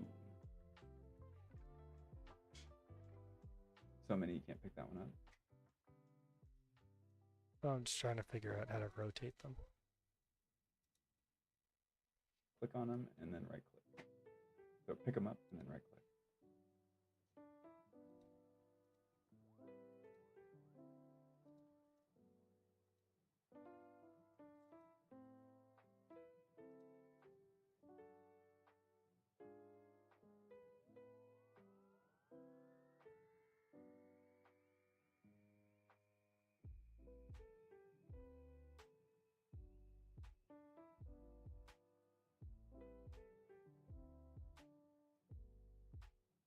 That was by far my favorite moment this week, and it was earlier today. I was like, oh, it's picking him up.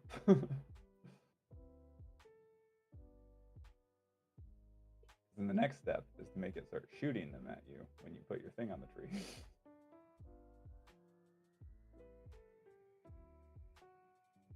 Which would be hilarious. Yeah, it's part of the fun. Cast spell. It's like Sticks come out. Because that's what this spell's supposed to be, right? Like the cube that sticks to things. Yep. It's basically when saying you face it, it's gonna shoot resources at you, essentially. Magically gather. Yeah. But after last week, I got lost in a deep pool of aim correction. That's a real big topic. I was trying to figure out how different games do it. Like my buddy is getting me into Dungeon Defenders again, so that's a great one because same kind of camera style. But you can see how they as you get too close to a wall, because your camera is slightly offset in third person. There's actually a great YouTube video I saw. I'll have to find it for you so you can check it out. But like they broke down the whole mechanic, like because your character. So I moved the camera around a little bit to try and mitigate some of the issues of third person. But when aiming in third person, especially like this where the camera's fixed to the character, because it's slightly offset, it has to go further if you're looking left than it does if you're going to the right.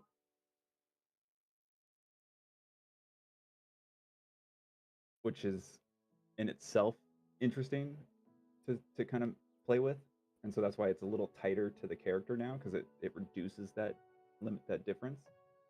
I'm also considering whether or not I'm probably going to create an option in there where you can literally have it sort of do a bit of math to correct the two, to even them out completely.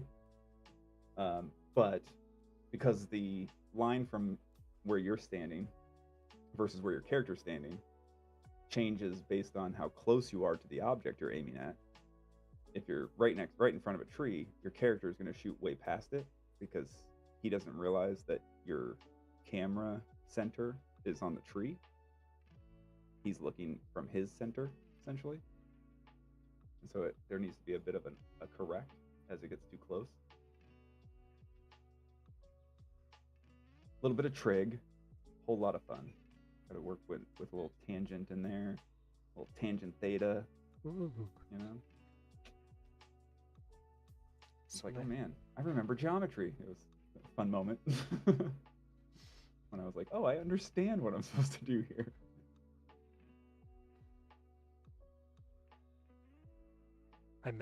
I know it's silly, but I kind of miss trig. It's fun. It's really fun to do that kind of thing. Just the problems about throwing a baseball, but then you apply all these numbers and interesting calculations to go, I can predict the deterministic actions of this baseball.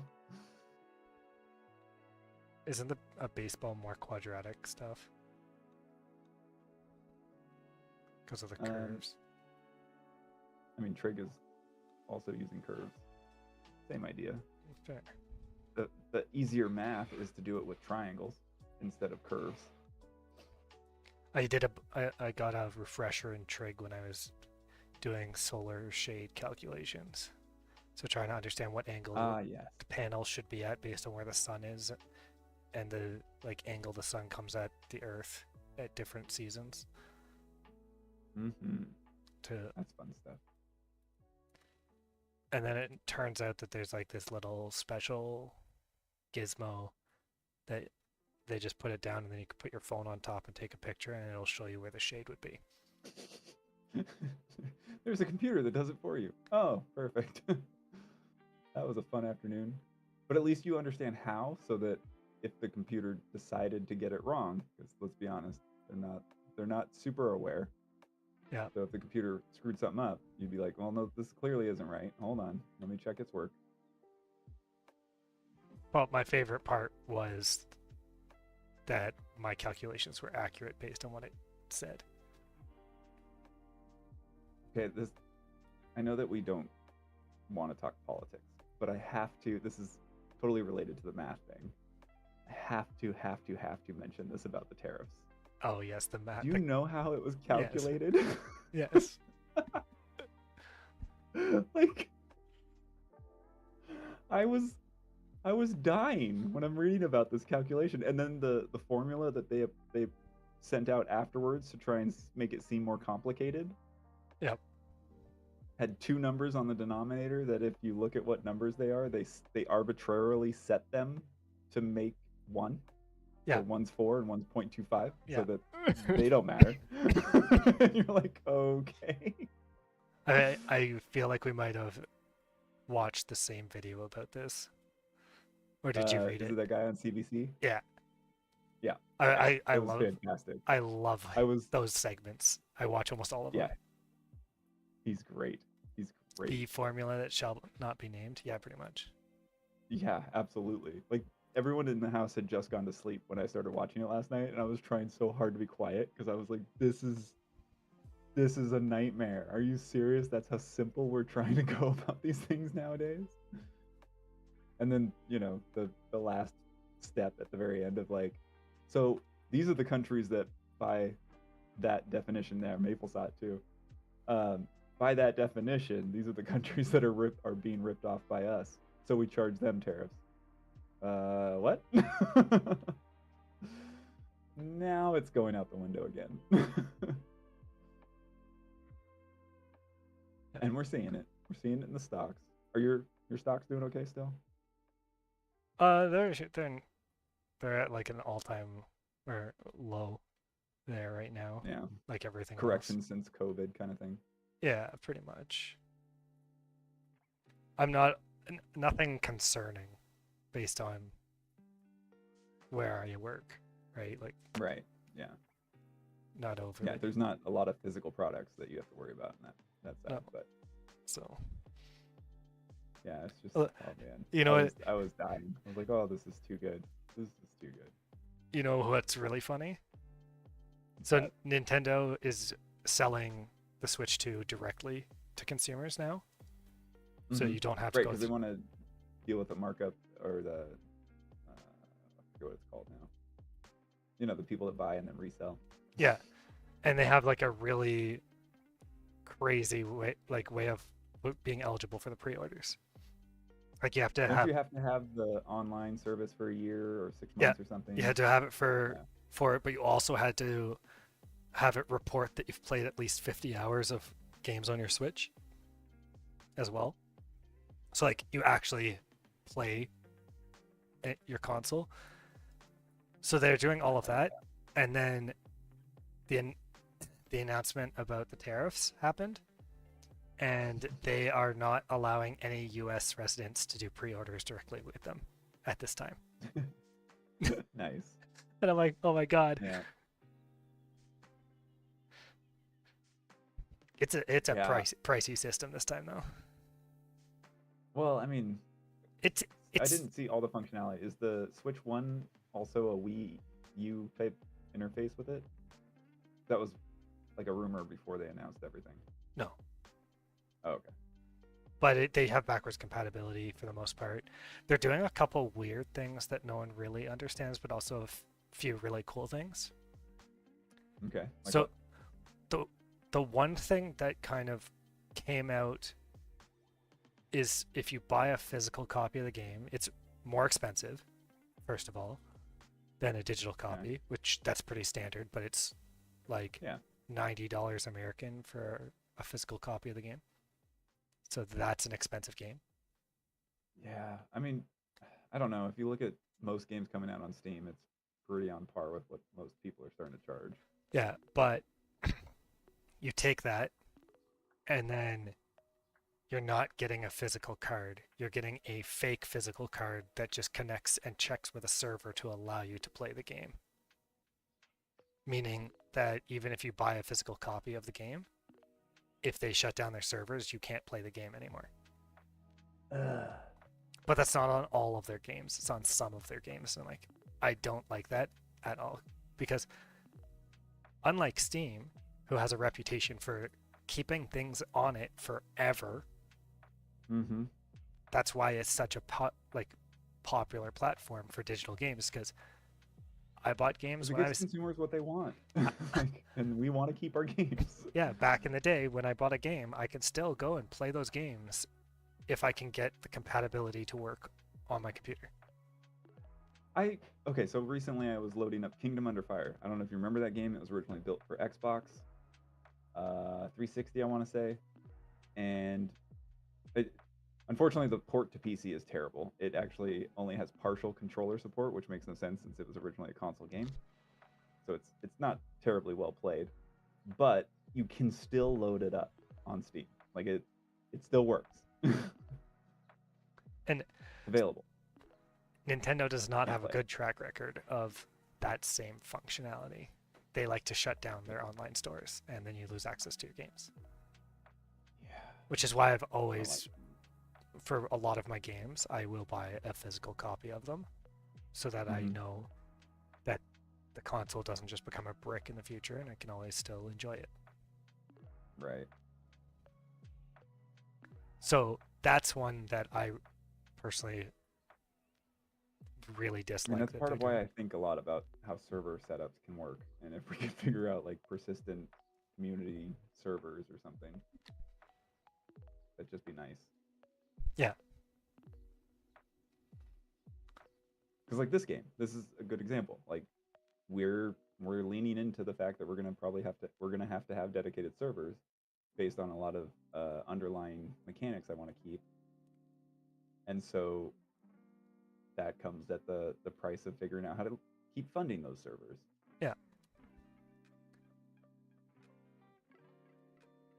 which does inevitably lean towards a lifespan of a game. Silly Nintendo. So that's one of the big downfalls to it. Um, Expensive non-physical physical copies. yeah, but I don't know how extensive that's actually going to be. And they also announced like upgraded versions of games that you can buy. So like you can rebuy like Zelda Tears of the Kingdom and it's going to be upscaled for the Switch too. So it runs at higher frames per second and stuff like that, which is cool. I think Mm-hmm. that's what they mean by having these like fake cards is for those upscaled games. But for like Yeah. Metroid Prime 4, for example, I'm pretty sure that will have an actual physical copy that you can buy normally. I think that's what they mean. And I think it was just lost in translation. Fair. I, but I'm with you on this concept of it doesn't work if it can't hit the server, because there are a lot of games that I've lost that fell to that problem. Yeah. It's like I can't imagine trying to play a Zelda game and then I can't play it anymore because a server is down. And I'm like, why does it even have a server? It has no online. Exactly. It's a crux that causes more issues down the road. Yeah, and I mean, there's been a lot of piracy issues, obviously, on the Switch, Yeah. and they had the same thing with the Wii. But it's like, But this is where making those making more issues or making more it's a cat and mouse game though, right? Like so this might seem like a good way to counter it now, but it's people are gonna find a new way. yeah, They always do. they're gonna find a way to make their own private server that then, and when you create too intense of a DRM like this, There it more people will lean into the piracy because it becomes more is. convenient to pirate than it does to buy it legitimately, and that's always the problem. Right. It's rare. People rarely pirate games because they don't want to buy a game. It's usually because it's more convenient to pirate than it is to actually buy it. And that's when you have a problem. And that's not true for all things. Obviously, there's still going to be people that just don't want to pay for anything and they think that all of it should be free. Right? Yeah. Those people exist. Yeah. But if you do anything way too intense, people are gonna 100% find a workaround to feel like they own the games. Especially when they are. We live in the world where everyone in different endeavors are talking about how nothing is going to be owned and you're going to like it. Yeah. Oh yeah? That's the response is, oh yeah? I'll find a way around that. Yeah. It's one of those like good luck with that.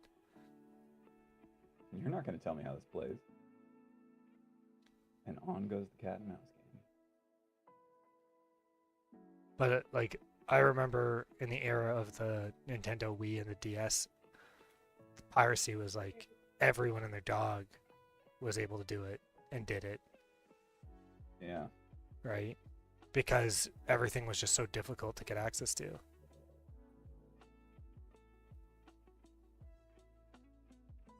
Yeah. So weird. The MP3 era, pirating music. Now we just have things like Oh yeah. now you just subscribe to Spotify because or Apple Music, YouTube Music, or whatever it is, right? Because you're just like, Yeah. yep, it's so convenient just to do it that way rather than trying to go out there and download. Exactly. And then having any sort of risk that maybe someday they figure it out. This way, it's like, you know you're legit, and it's easy. Yeah. So they go hand in hand, and you do what's easy. And I've been hearing a lot of people talking about setting up their own video servers at home. So because of how many different streaming services they need to have and finding ways to get the content at home on a simple video server that's connected to their TV on a home network. So they essentially create their own personal streaming platform. Well, and that's what Plex was smart about, but they recently are upping their fees and trying to make it so that they have to have some sort of fee. Which again, this kind of goes back to the server problem. If everyone's hosting their own servers, then why do they need to run a fee now? It's not like they have a lot of cost in it. They obviously have to develop, but the running cost is on people. Yeah. By the way, the sticks, they just stack up however they feel like in your inventory. I don't know if you've noticed that. Yeah, I'm getting a couple like that. Oh, I don't know if you have my stream open, but if you look at my inventory, it's something else. Oh yeah, you got all kinds of monsters in there. I've only got a couple that are overlapping. Did you move any of your stuff around? Yeah. It's all overlapping on the rotated sticks. For me. Well, and it's only going to at least it only starts or allows the overlap in the first place if it's one you're picking up. It's not going to let you put one down unless it already has done that. At least that's a pattern I've noticed. No, it's only on new. If I adjust any of them, then I can't put them back down. Some of them you can still. I've been able to. So I don't know why some corners aren't reading properly.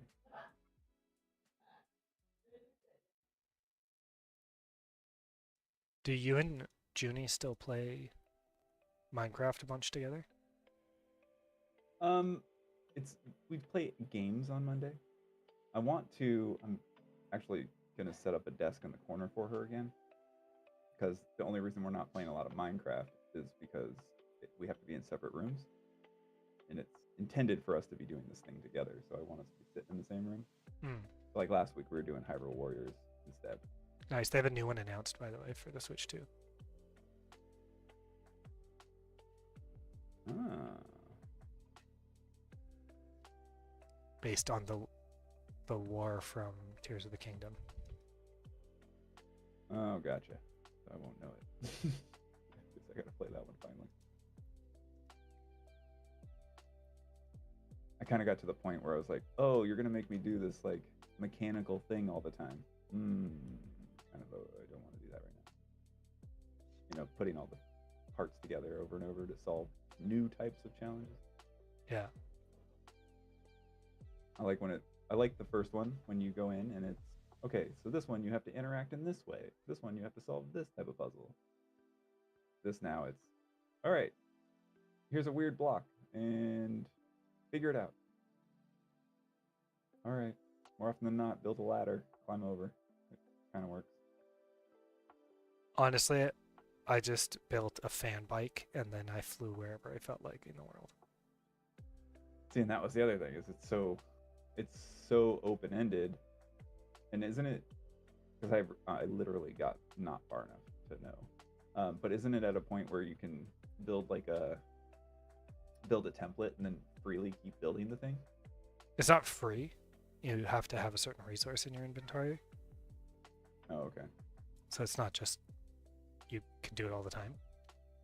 But Because there's weird little interactions. Like there's objects that are inside some of the, I forget what they're called.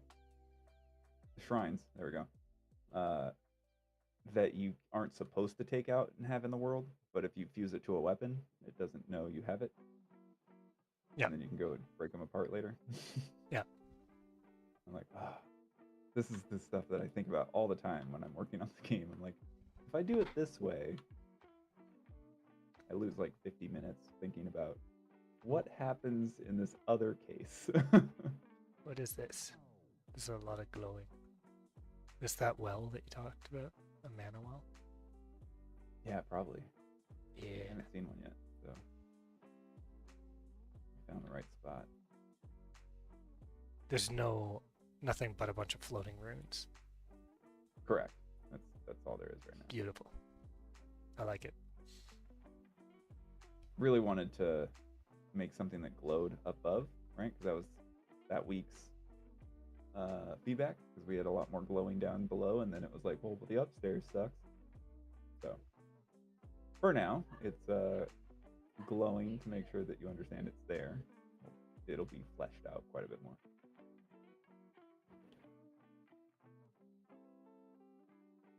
Bonsai. I hope you didn't implement fall damage. Curse splat. No, you have a health bar. It's just still not visible because nothing's hooked up to it.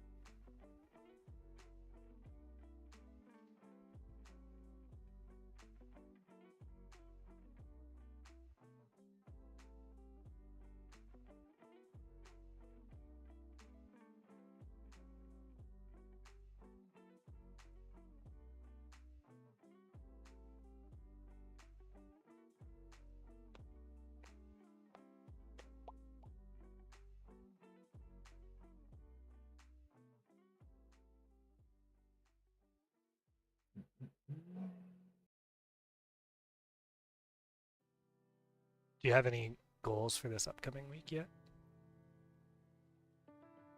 Oh man, any goals? Lots of goals. I have a running list of things that I'm going to be working on soon.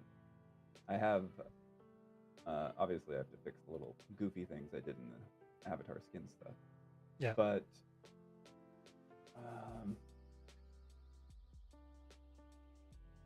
it looks like I'm going to be looking into making sure the map generation is properly doing its thing, because it should feel a lot more random. It's not doing that right now. No. So I've got to look into that, and then probably more. I'm kind of hesitant on doing some of the UI stuff. So like your spells currently, when you press 1, 2, and 3, it selects the different ones. My plan is to actually have it pop up with a little menu thing that you then quick select out of it by holding Q. So if you press and hold Q, then you can choose from a quick menu. But everything that I keep reading about when it comes to doing the UI stuff, it's easy to make a monolithic UI system that touches everything. And especially with UI, if that's the case, then changing anything starts causing it problems. So I'm kind of procrastinating on that part in case I can't figure out a clean way to do it and it does end up monolithic. I'd rather it be the last thing I do. But that said, there is some of that element that I need to apply to the backpack, which is on my list soon. I definitely want to get the backpack going, because a lot of this stuff is getting built into the character directly, and it's not meant to be. for replication purposes and various other gameplay mechanics. But I've also started building laying some of the groundwork for spawning things. So may start working on AI soon. Cool. Handful of threads. Maple says to build your UI and components, and then he would happily pass UX on the UI that we want. Which Perfect. That sounds like a great plan. Yeah, I'll definitely. That sounds great. Right now, I think because the dedicated server stuff, I'm getting it from an actual Udemy course. So I think most of it's plugging into the HUD, and I've got to get my head around how it all interacts more accurately, so that I know exactly where I'm putting things. But that's where, yeah, I'm getting closer. I mean, the stick stuff, I like blew myself away when it started working because I didn't realize how close I was. I think I'm learning a lot faster, and these things are going to start becoming easier. So all the things I'm procrastinating on will start becoming much more exciting challenges soon. But which is good.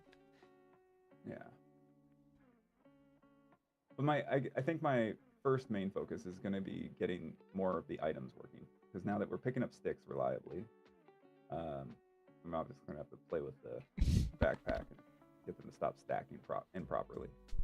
But making it so that when you do the mining spell and the fishing, I think those are really where I'm going towards. Because I think getting all the items to pop out is important so that we can actually make the fishing happen, make the mining happen. Yeah, I feel like And then fishing is a big one. Where if we and most of those things are spent on the camp, so that's part of why your camp is now a more reliable placement option. So then going from there and having it so that you can then do stuff at the camp. So interaction with the camp, fully functioning fishing and mining, those are probably where my next week is going to be heavily focused on. Cool.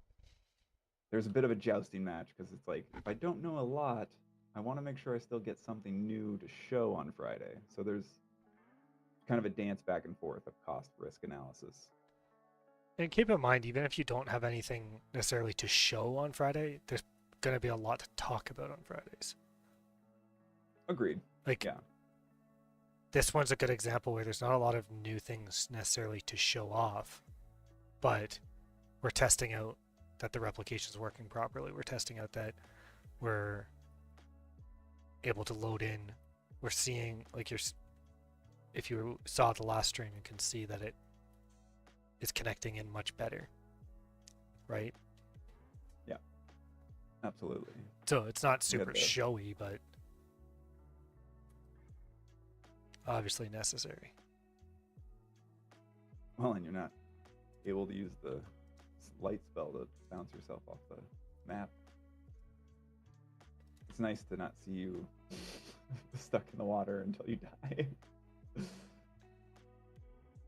I won't lie, I was too scared to try it again. It won't do it though. I've definitely fixed that one. It's reliably fixed in a really cool way. I felt really good about that one too. Considering, but I also have a handful of things in like sheets that I've been building out that are going to become data tables. So obviously there's not a lot to see there at the moment. Yeah. The light spell, it creates so much lag on my side for some reason. Interesting.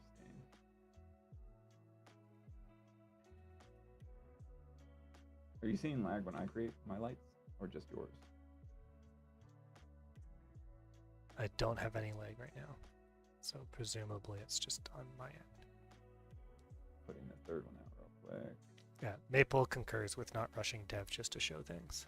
Do it right so it can scale. Agreed. That is a trap that I have seen online and want to avoid, but sometimes I'm just like, I gotta make sure that Fire is Red still wants to be viable. I think one thing that might help with that is stopping the attempt to surprise me on Fridays and going back to how it was where we're just openly talking about what's going on.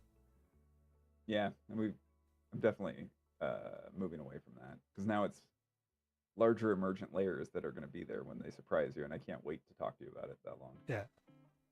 So, Yay. Spellcasting seems to align much better with the body motion now. all thanks to you, Lothar. All thanks to you. But the other advantage where if you're talking to me like we used to about the dev stuff that's happening in the week, I can try and summarize a lot of what you put into a little dev log post in Discord so people also know what's happened this week going into the stream. Ooh, yeah, let's do that.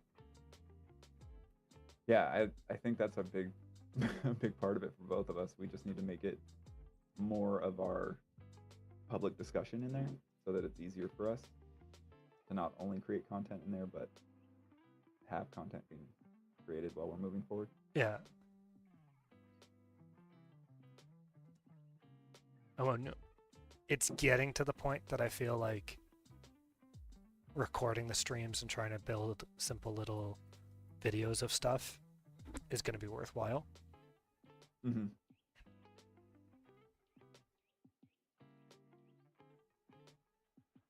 I mean, to be fair, I've recorded all my streams and I haven't deleted anything, so. Is that why your computer's slowing down? No, I've got lots of storage space. I deleted a lot of the Minecraft stuff that I didn't need anymore.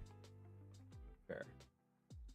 Because I already posted the videos to YouTube, so why do I need the raw content still? I'm not crazy. I'm also. Yeah, I am building quite a bit with component systems in mind. Some of the stuff, like all the spells are in components now. The inventory is in components. Some of the interactions on the character, but it's because I was just getting it to work, and then I'll push it into the components. But that was also part of the plan because some like the inventory component's going to end up attached to the backpack, not the character directly, so that it follows the backpack around because it'll be the more persistent item. Component UIs, that's going to be a UI in general is a fun one to figure out. I feel like it's a slightly different beast since it can't store data and things like that.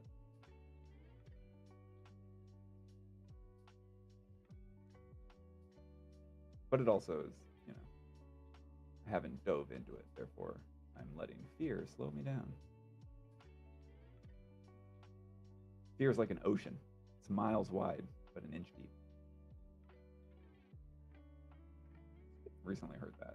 I really like it. Yeah. It threw me off because I'm like, an ocean's not an inch deep. It's very deep. I know that's not the right word. Some sort of body of water. I can't think of how they worded it directly, but definitely much bigger looking than it actually is a lot of times.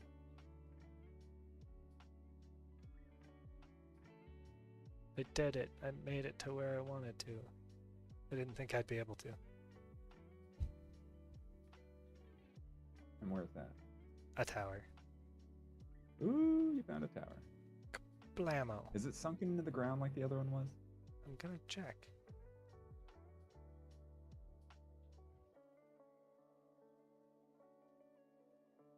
No, I don't. This one is partially floating. All right. Since I can't climb it, I have to. Other direction. Kicks me off. Why are you kicking me off? Let me walk on this. Fine. Doesn't want to.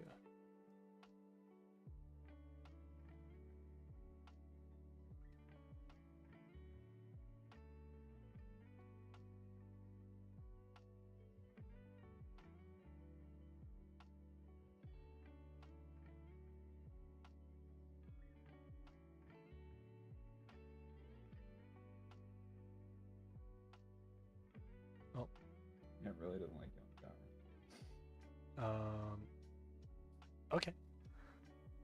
the tower. So does it always have the red crystal in it now? Yeah. Right now it does. Oh, and then it kicks me out of it. That was weird.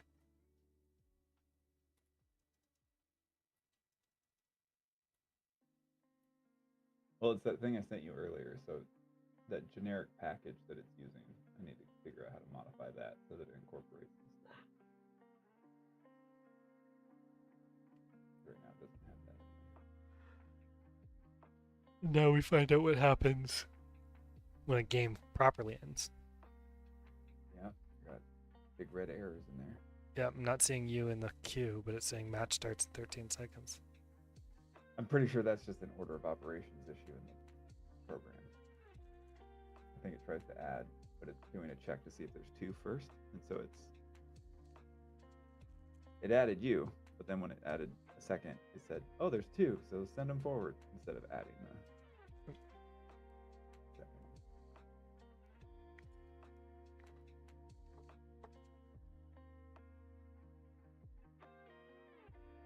There's a cute dog on the bottom corner of the screen. Puppy. Yeah. I took a funny picture of Zoe last night, and I was like, "Okay, so next time Jeff's not around, I'm just gonna put her picture in your place on the stream." I approve of that. I cleaned up this room a lot, so it's not as of a disaster. Yeah. There's no couch. Yeah, because my father-in-law moved out and he took the couch. It's funny because without the couch, I'm suddenly realizing that room is much smaller than it looked before. Yeah, we have 2 chairs that we're going to be bringing down and putting it in there. It's not a huge room. No, but I don't know if I could tell the wall was there before. But it's a suggestion because of the couch. The suggestion was it was a much larger space. Yeah, I basically could reach back and just touch the couch. Yeah. Was the piano there still? Yeah. Before? Yeah. Yeah. It's just blocked by the couch. Yeah. Oh, I see you. Hello. Aha. Fire is blue. Hello. No, it's not. Going in. Ooh. Yeah, well, it's definitely a different map because big tree is right here. Right next to you.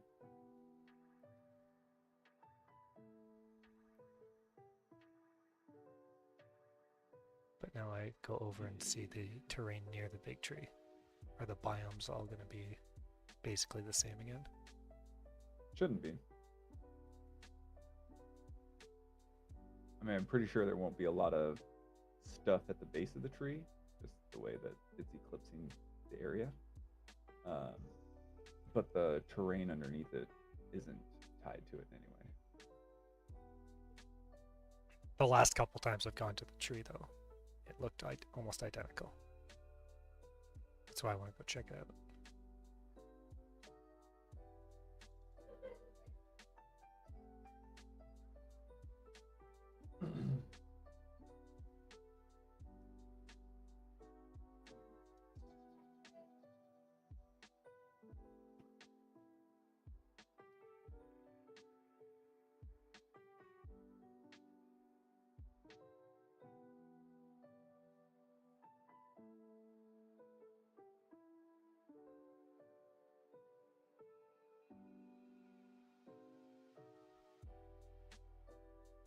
Can already tell it's different. But it still has, it seems to like having the bamboo forest nearby. Which give nice visual interest, but I always just walk around them and try to avoid them. Why? I find them really annoying to navigate, so I don't ever want to go in them. Okay. I think that's part of the plan, because I do want to put some in the bamboo forest.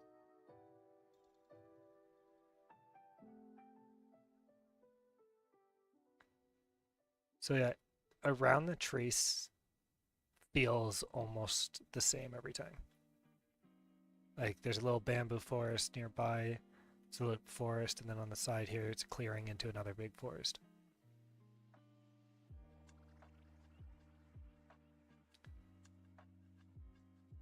I mean, it is pulling off a noise pattern. So Yeah. technically, there's not. This is how you can tell the difference between an AI generated image and a not AI generated image. If the net is a grayscale, then it's probably AI generated because noise patterns are always at the rawest form a grayscale, an even grayscale. Mm.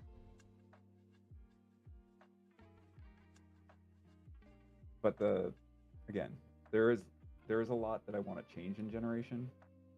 Getting it working and stable, and then pushing the envelope on what's possible with it.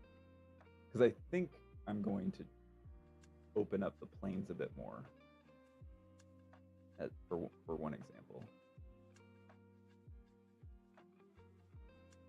it all depends on performance, though. Yeah. Some of which we won't see until we get to the server. So that's part of the reason I haven't even touched that stuff more. It's just about making sure it's consistent now. No, and that makes sense.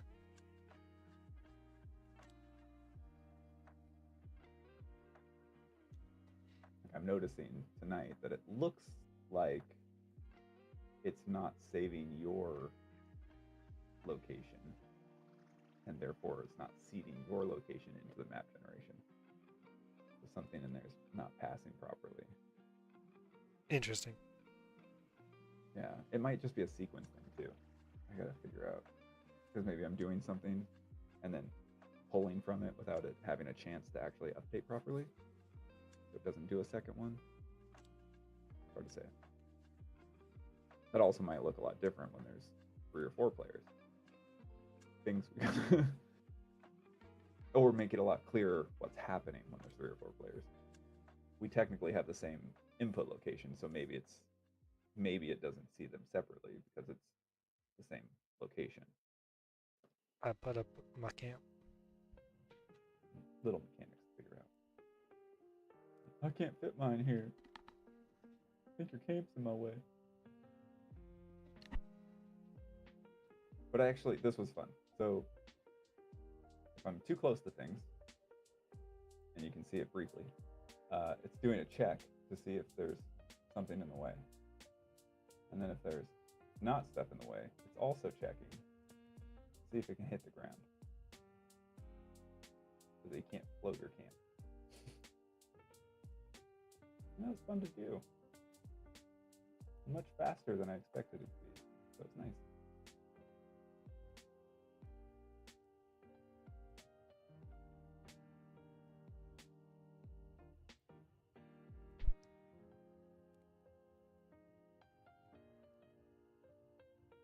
Trying to climb it. Can't. That's good. This. Yeah.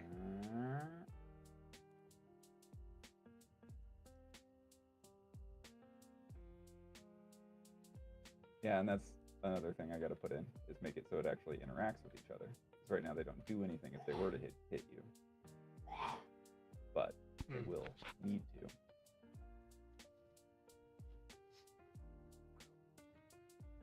It made my camera shake. Haha. You know I'm here.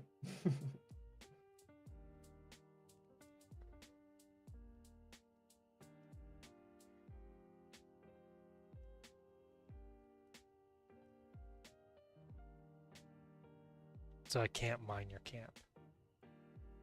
Correct.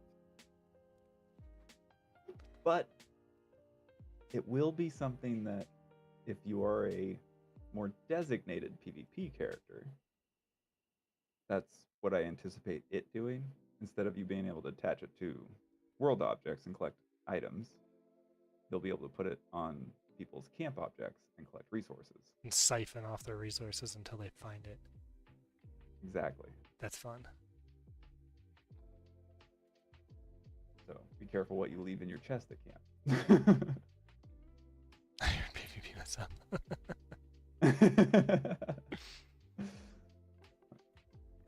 You've got my attention.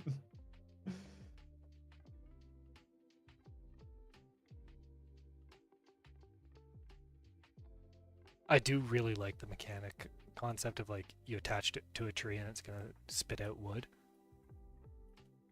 Well, part of that is sort of it's kind of like the active movement part of combat, right?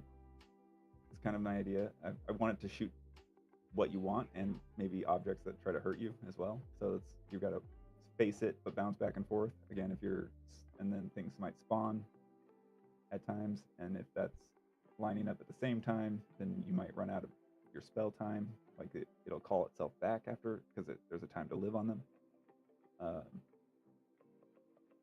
So it's meant to feel somewhat dynamic, even though we're not doing direct combat all the time. I am trying to make sure that there is that same kind of gameplay in there, because you can do a lot of the same gameplay with. I mean, I haven't played it yet, but I've seen a lot about split fiction. It's a great example of how you can do so many different things, and none of them are what most of these games tend to be about, going and slashing things over and over. And just having the, very different visuals, but to the same kind of gameplay movements a lot of the time. So, then I know what kind of guild you're running, Waffle. It's going to be great.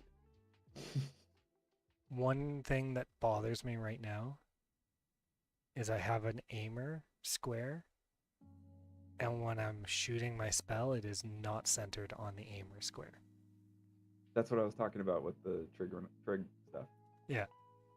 There has to be an adjustment of your character. If you look at, again, Dungeon Defenders is a perfect example of this.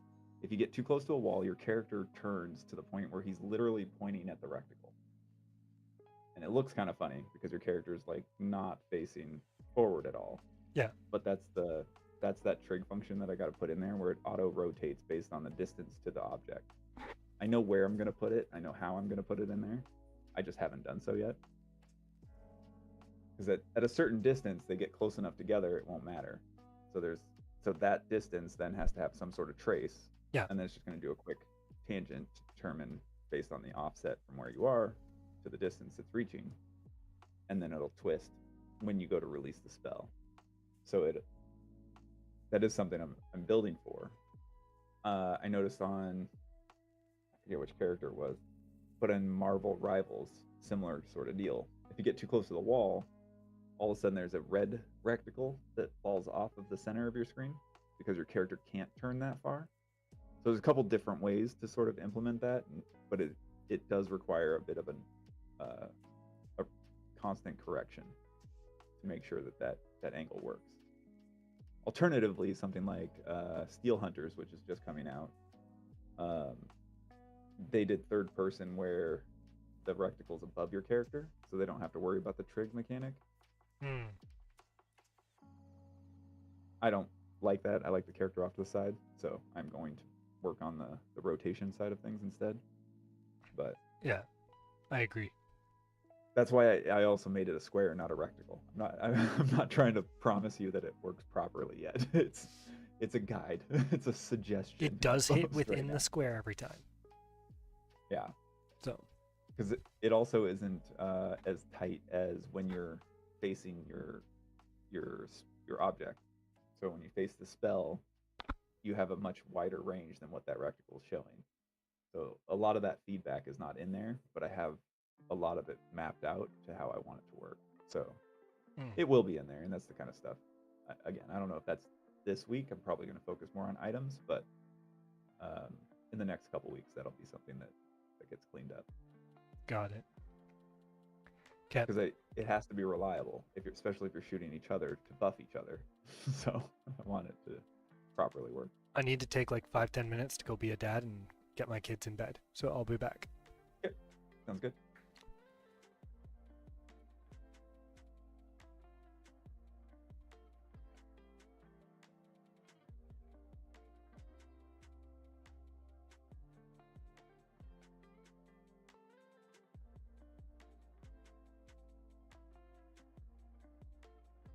I appreciate you telling me, Maple, that you're going to be doing PvP 1000% of the time. Because now it will be in the back of my brain as I build things to go. And for Maple, what's the consequence?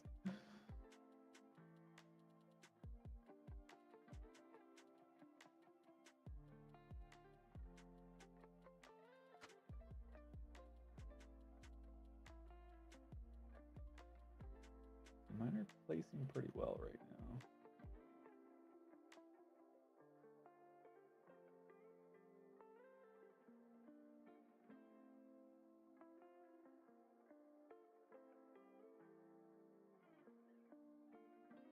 But there are specific corners that are wrong, so that's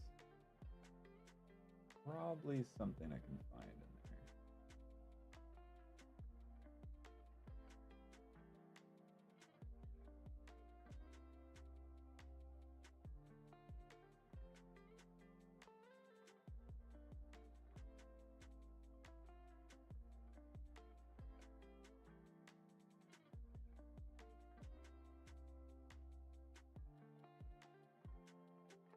Go up this one.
Yeah, those are definitely different mountain ranges.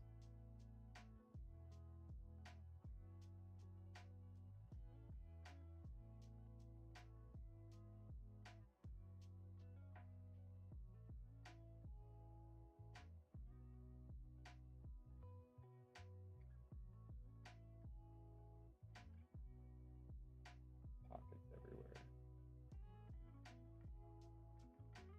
I was also contemplating putting those back together, but if Jeff sees a pattern in there already, maybe not. Maybe I just need to push it differently.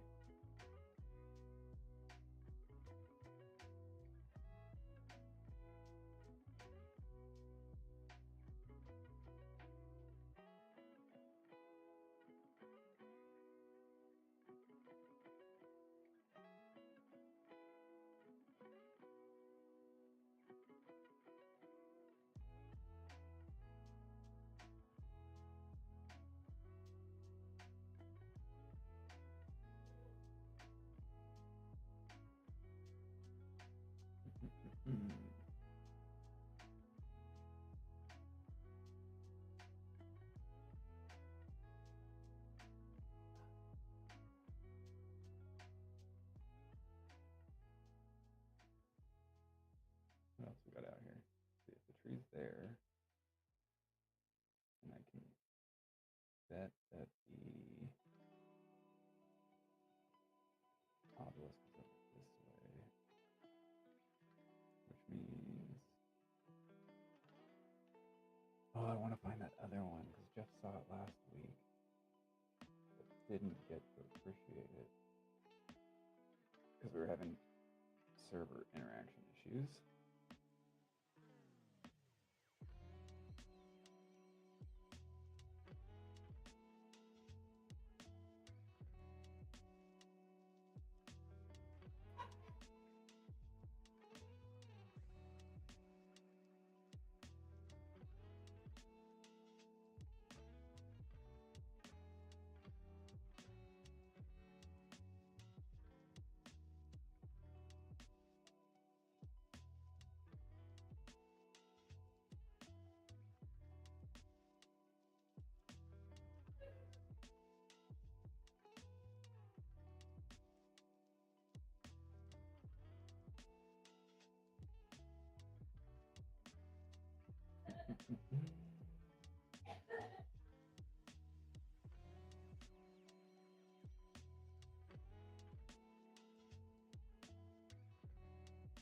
I do plan on putting a lot of combat in the game.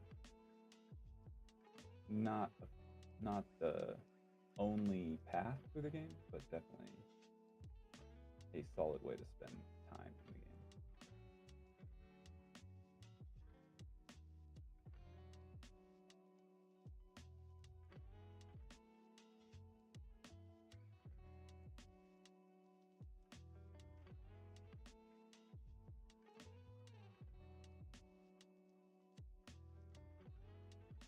Well, I honestly will guarantee you'll want to do other things.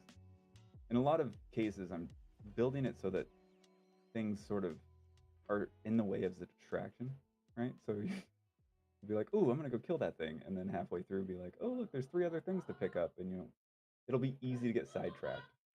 That's one of my I have uh, returned. sort of main ways of drawing the movement around. A lot of options on how to draw the movement around. Welcome back. I had a daughter that was stalling and didn't want to go to bed, and then I had a son who did not realize that it was like 10:20 and hadn't even started getting ready for bed at all. Oh no. He's like, "Do I still have time to have a shower?" I'm like, "Yeah, go for it." I can't tell you not to take care of your hygiene in your teenage years. Yeah, he's the type that will shower every day, Mm-hmm. and I'm like, "Yep, good. I don't have to deal with Yeah, stinky teenager. I'm fine with that." absolutely. It's a big one. But he won't wear deodorant, so that's going to be a problem soon. Well, you can get him some of the natural, like, crystal deodorant, the crystals you rub under your pits. Cleans out bacteria and stuff so that you don't have to worry about so much of that. Mm. I mean, you also have to be careful with deodorants because if they have aluminum and stuff in it, it can clog pores and other issues. So. Yep. Always been very careful about deodorant choices. I have one that has baking soda because it's, especially in the winter when I'm wearing thicker clothes, it's nice to have one that really stops any kind of perspiration. But it's so hard to clean in the shower because it does a really good job. I don't like anything that stops me from sweating. Personally, I just wear undershirts. There. There's a stall. I'm trying to find that POI that you had seen last week when we weren't able to walk on the ground.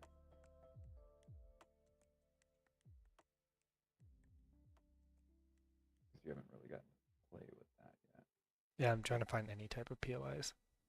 I always get drawn to the tree though. It's the obvious one. Which I feel like means that we need a few other big obvious ones that can be interchangeable. Agreed. Well, the tree is also going to have different forms. I think we talked about that Yeah. early on. So like one that's a tree, and then at sometime in the fall it might just be like a giant arm that comes out of the ground instead of an actual tree. Different things like that. So it is meant to be an important focal point because it also is going to help tell time a little bit. But I do want to, I think the obelisk will end up being a lot bigger. As long as it's drawing you into something useful, things can be Oh yeah. large identifiers. Like, why not have a big wizard tower thing with a flag on top? And then you go inside and there's like floors of trials that you have to accomplish. Yeah. Well, the towers currently are going to have very, very nice import, which is why they're not super tall, but they're still easy to find. Medium to find, I guess we should put it. The tree is easy to find, right? So yeah. we have the super easy to find objects that'll be out there, but then there's going to be I'm kind of doing a sort of scale where the more important it is or the more long-term mechanic it leans to, it's going to be a bit harder to find. Okay, that makes sense. Versus the resource you get from the tree, I don't expect it. It'll be important, but it's going to be like the abundant resource that you need a lot of, and there's going to be other ways to get it, of course. But the tree is a natural source of it. But it's also things like a tall mountain that that looks like it's going to be a spawning point for something, Right. right? Like, yeah, those which will be. yeah, like that's a really important thing. So like I also think having easy to locate but hard to accomplish ones are really valuable too. Mhm. Right. Well, that's why you can stand on the top of the tree. It's got like a turret type top to it. Because keep in mind, there's going to be stamina for your climbing, so getting to the top of the tree won't necessarily be easy. You'll have to pace yourself, maybe even build a little bit towards it to make it a more achievable goal.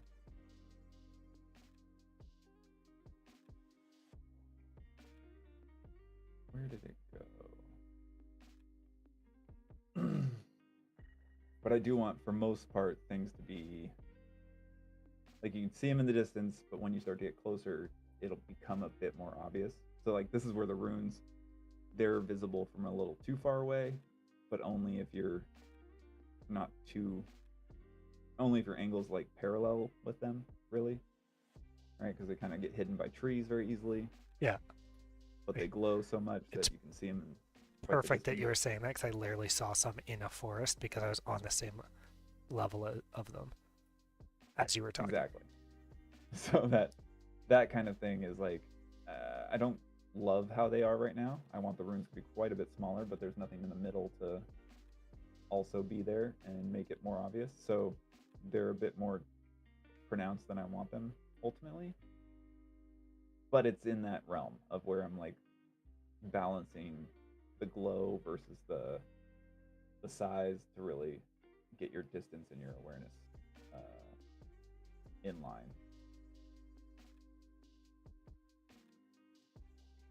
Like underground is a lot of resources, and I think the resources like the tombstones, for example, the things that you're going to get from those are going to be pretty darn valuable for very specific situations. So it's not necessarily what everyone's looking for, but that's why there's not a ton of them. And so when people are looking for them and can bring those to market, bring that resource to market, then it's, it's very lucrative for that person to keep farming it because they know the location of it. That would make sense. I like that.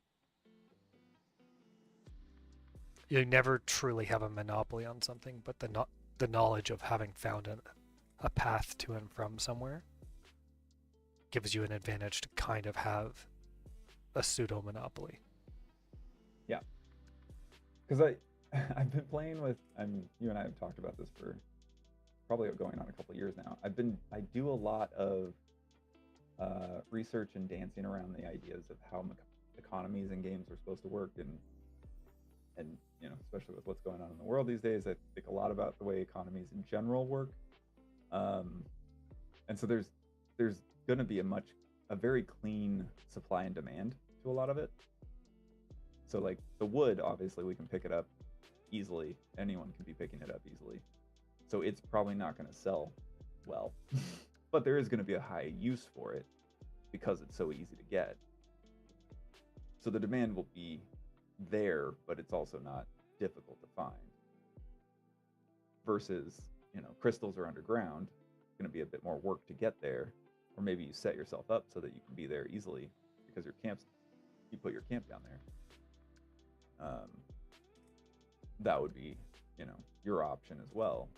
And again, if you're working a bit more cohesively with a few people to be very efficient, we know what recipes we're shooting for, and then we can really, all right, you rush out and go get this, I'll get this item going so that when you find it, we can start transporting ourselves back and forth a lot faster, and different ways of getting that conveyor belt set up, as it were.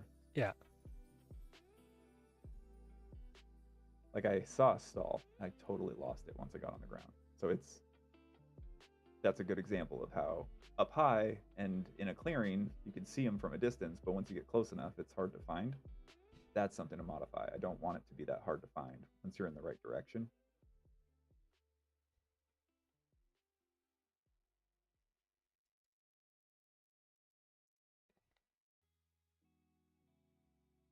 Poor dog.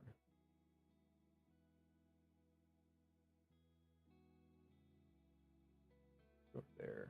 See if I can find anything up there.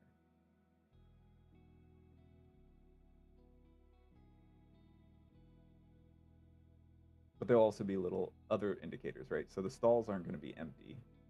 So that I'm going to have, there would be a good opportunity for an audio clip to play because you got close enough. Like, hey, did you hear something in the distance, right? So there's other ways to encourage that sort of movement, along with like when I get the rabbit working. The point of the rabbit is for it to be a thing that moves in the distance that makes you kind of chase it. I don't anticipate you ever to catch the rabbits. That's not really the goal of the rabbits. But it's a thing that shows up and gets you to start wandering off in a direction. Yeah, it's one of those like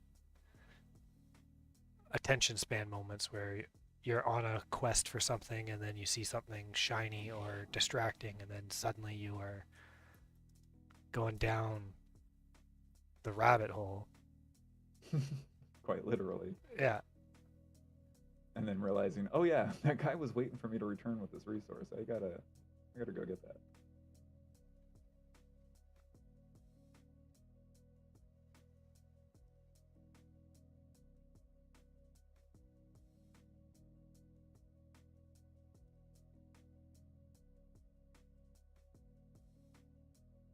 I imagine Maple, you're going to end up being frequently a hired hand for people. They're like, no, I got this. I'll take care of that for you. Clear out some nests or something. Make it so this area is a bit easier to get to. And then the resources can start getting pumped out faster. Mercenary guild. Yeah. Can hire. You taught me a word early in our development, hamlet, and that is I'm thinking of lots of ways that a hamlet could operate really well in this sort of format. Right? So it's like, oh, this party of people is always available on Thursday nights, and if we can get in matches with them, which is something you can do deterministically, not necessarily randomly, then you know that you're able to farm certain things, or you could focus on builds that are just for farming because you don't have to be the combat guys, because these guys are hired hands that are happy to domesticate the world for you, sort of thing. So how to play is always a broad branching option. Yeah, I also like that concept of being that, or you're a bounty hunter for hire.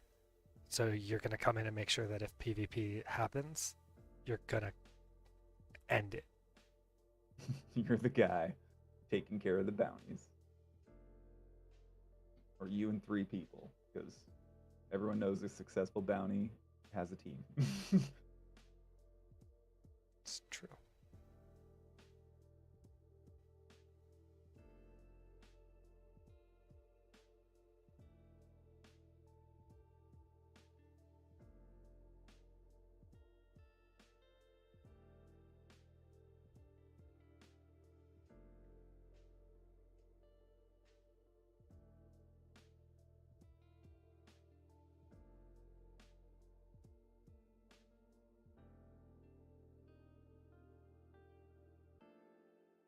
Dun, dun, dun, dun. Night has fallen.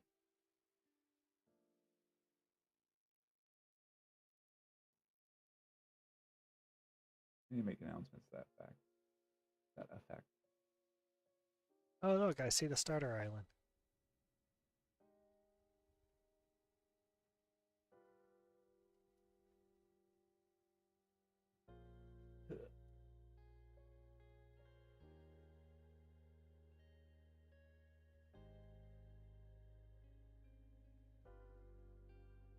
Which means you're in the lower left corner of the map.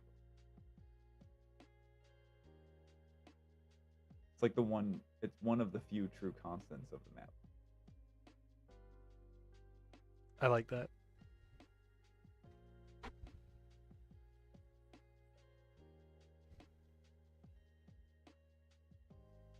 Another reason why the tree's so big.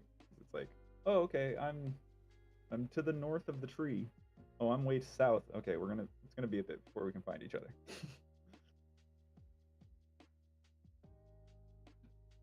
Then we put our camps next to each other, we exit together, and in the next match, we get to start near each other.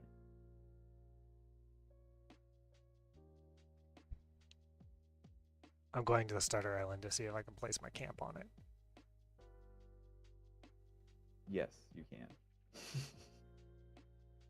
You're not supposed to just tell me. That ruins my entire trip. I've just spent like a minute swimming already. Well, enjoy. Spoils. I'm still gonna do it. Because I can just I figured. You're committed. I can also just take one of the portals back again, right? Yep. I think so. That's worth checking. I can't definitively say yes on that one. Okay. I think so.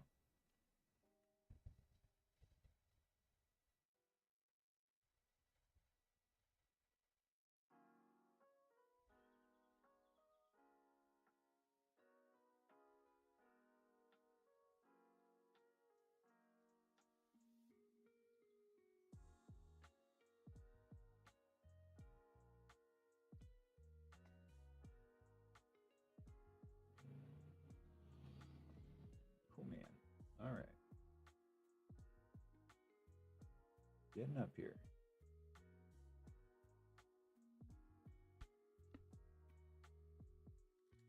I do not see the starter island. Let's see where's the... Oh. Stars aren't coming out yet. I gotta fix that.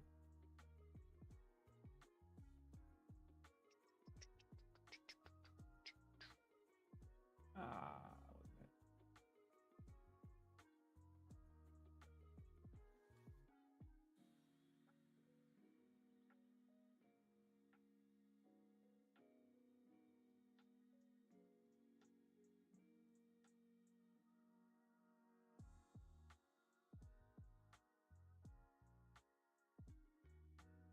So I can kind of get the camera above the water now, which is nice.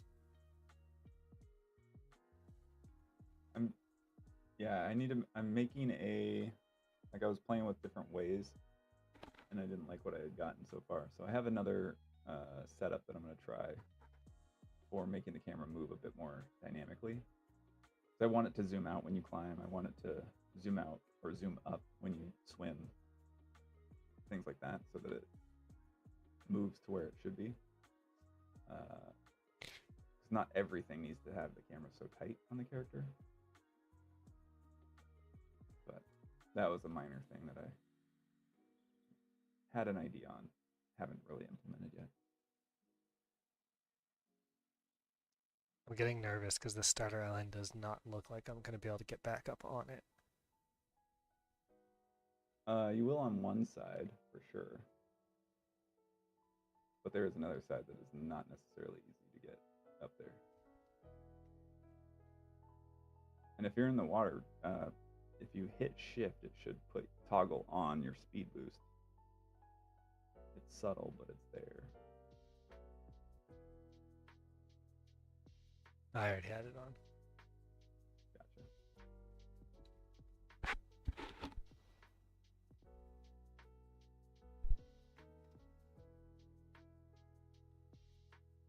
It's too bad that trying to climb out of the water is just doom.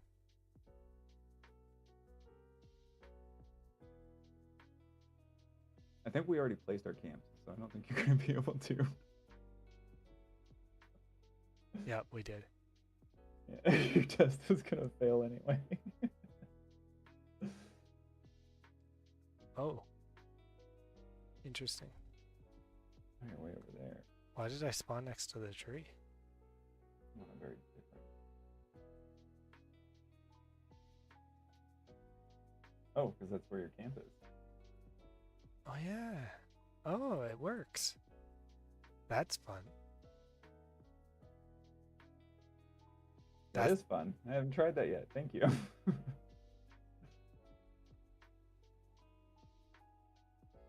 And now we know.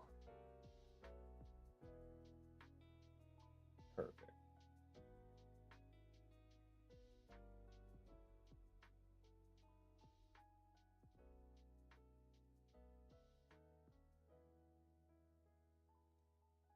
I'm up the mountain, but I think it's too late to get anywhere. Why are you climbing the mountain? Let's see. If you look towards the moon or the planet, I'm on a mountain over there. See if you can see this light.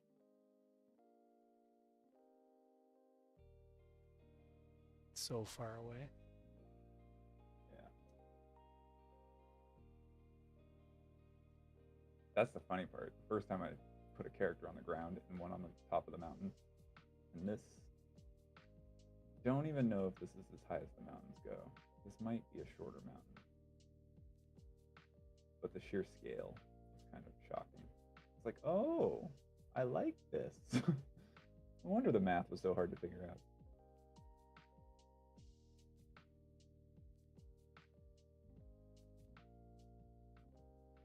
I can't even see your mountain right now. Unless it's that one. Too foggy.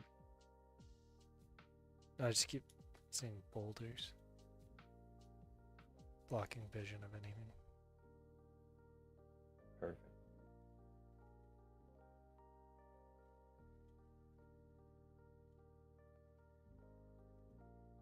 Just running in the direction of the planet. You're not gonna make it. Got 5 minutes.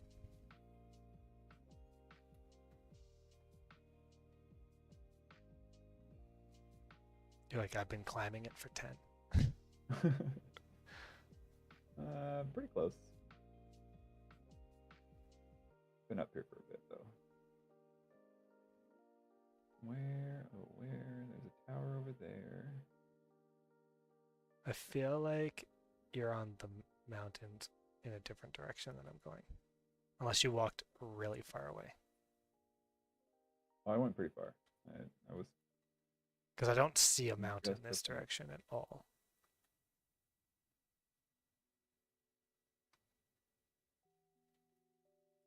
The mountains that I see are over here.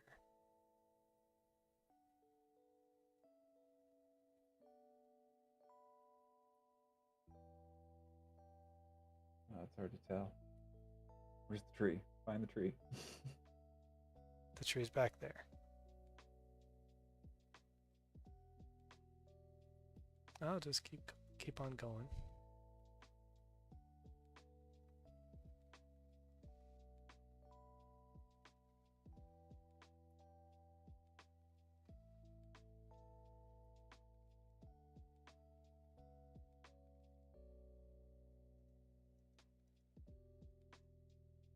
Tree's back there.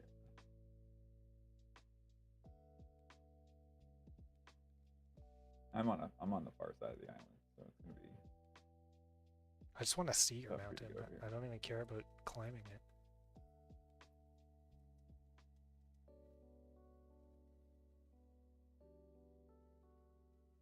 Should have saved my camp. I could have put my lantern on top. Like, this is my mountain. I am going to I claimed said mountain. like I am going to flatten this mountain next time. It will not be here.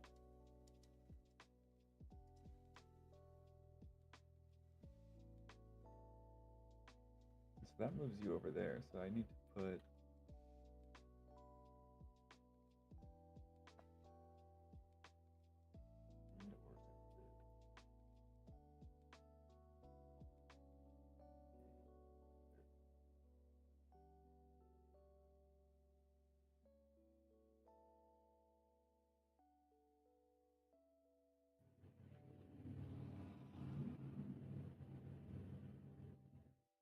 I feel like the planet is no longer a guiding star. It might not be. I feel like because it's moving in the sky, right? No, it doesn't move. It's static at the moment. Okay. The main thing that it's doing is changing colors throughout the seasons and fading in the daytime, but it is also way too faded right now. And there are no stars. I have a note for that. Something I gotta fix.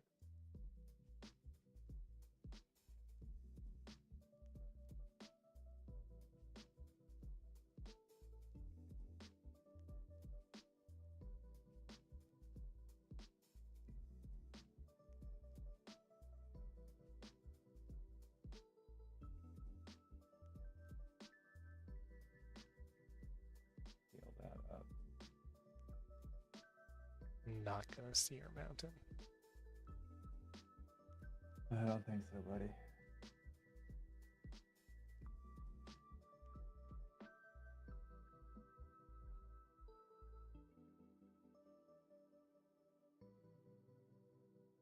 Yeah, so I think all three of those. So the tree is imbalanced with two other items or two other locations.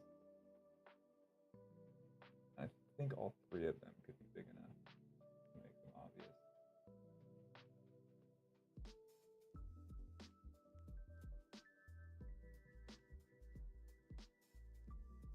The obelisk being one of them.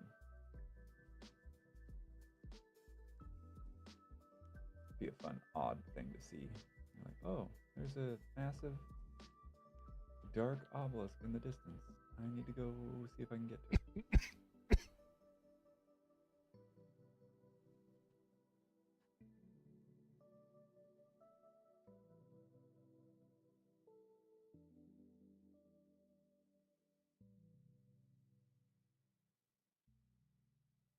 Are you on that mountain over there? Quite possible.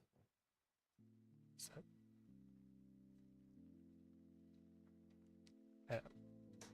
My son is ready for a good night. Okay. Good time.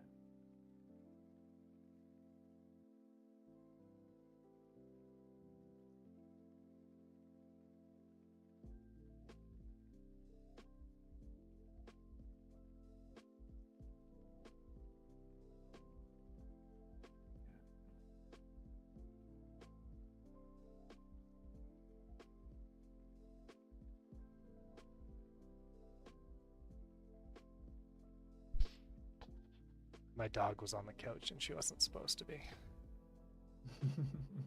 She came, my trike came down. She was all sheepish and like, oh no, I'm not supposed to be here.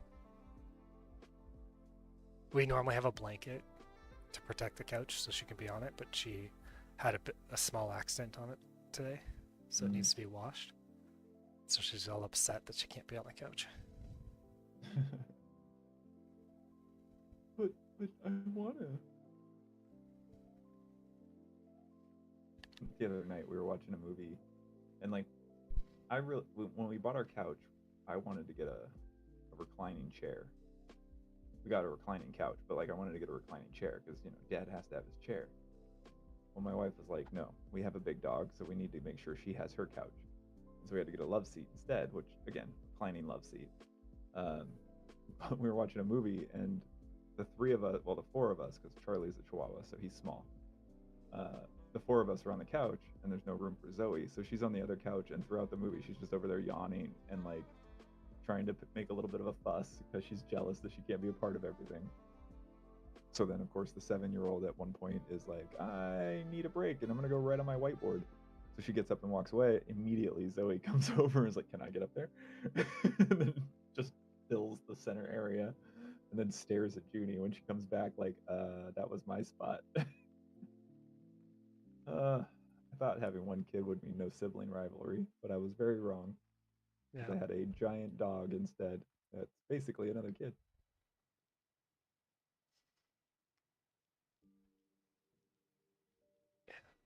Yeah.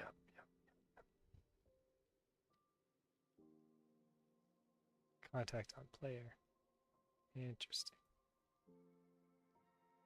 Yeah, they overlap each other. I thought I'd change that, but maybe I didn't change the right thing. I mean, that was something I did last week. Do you notice how you can get near the portal now? Yeah. Yep.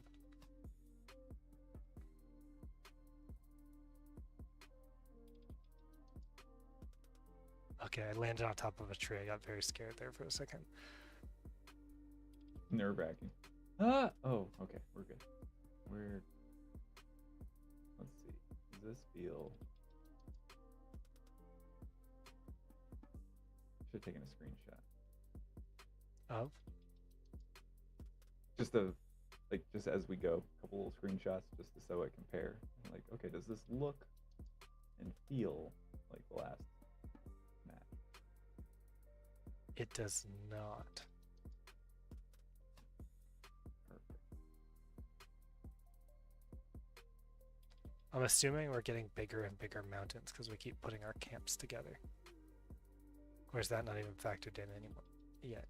Oh, it's factored in, but it's you and I, because it's just the two of us. There is a lot of randomness. Like we're not enough to control much of the map, as it were. I'm wondering if that's why our spawn keeps seeming very similar, is because we keep putting our camps basically beside each other. No, that shouldn't do it, because there's also some other factors that should be coming into play. Okay. And making the trees go into different places. But like I said, that PCG might not have everything plugged in yet. So there may be some inconsistencies there. I went through and started plugging in certain things, and then I was looking at it. I'm like, this is definitely not in its final form. So some parts of it, I'm like, I'm gonna leave this unplugged so that I don't assume it's all good, and then come back to it later. A few things like that I try to keep an obvious problem with, so that I know not to forget about it. Right.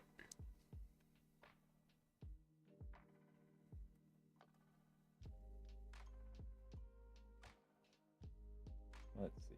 Tree is way over there this time. I didn't even look for the tree this time. Mountains have definitely changed. There's these two mountains next to each other. Yep, I'm going up one of The them. tower over there. See, and I like the way the towers are working right now, because if you get it just above the tree line and you aren't, obviously don't have a mountain in the way, you can usually pick out at least one of the peaks, like one of the top. Yeah. Because there are up to 3 towers, and those are pretty vital, but they're also pretty spread out, so I wanted them to be somewhat obvious. That's part of the reason for it being so drastically different in color. But as we discussed before, there's going to be quite a bit of variation when it comes to trees and stuff down the road too. So the color may not be things that stand out after a while. Right, I'm going to go up this mountain.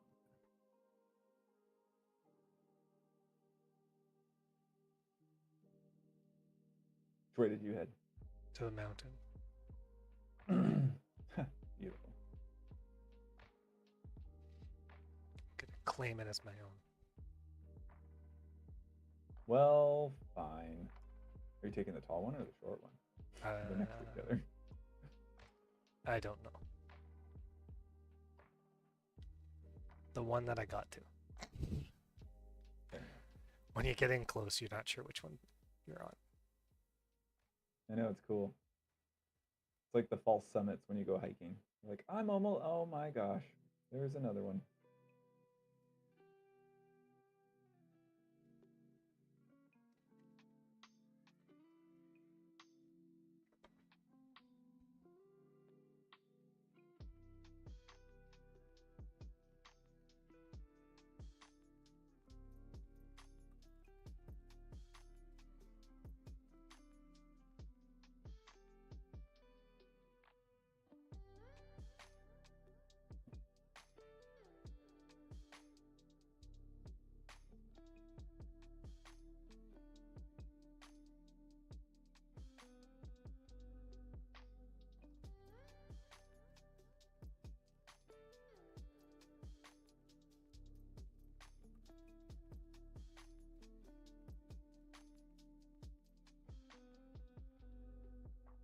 That tree's in a rock. I'm calling it a rock tree.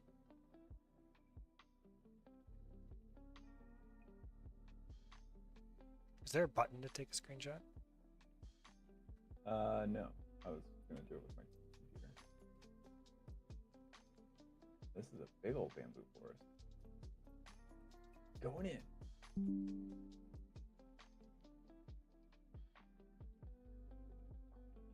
Oop, or not.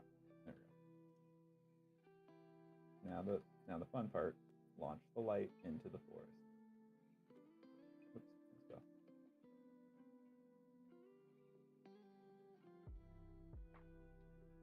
Ooh. Neato.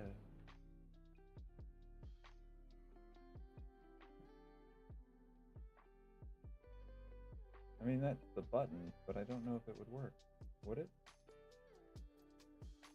Does it work from a Windows perspective only? Baseline? Oh, yep. If you just hit print screen, it'll ask, like Windows will straight up be like, hey, do you want to take a screenshot of this? Mine brought up a little selector thing for me to do a copy paste and then put it into Paint.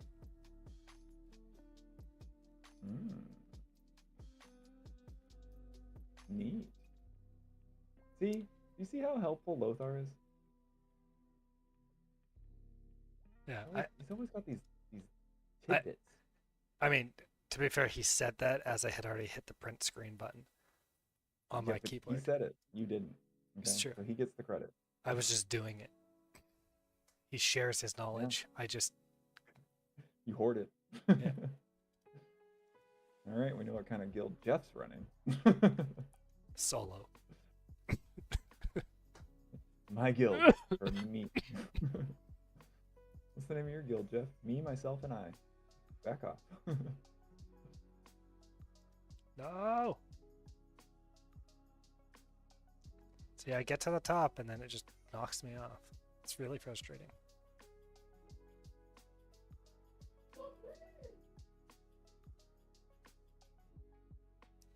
It's like, yeah, I'm okay.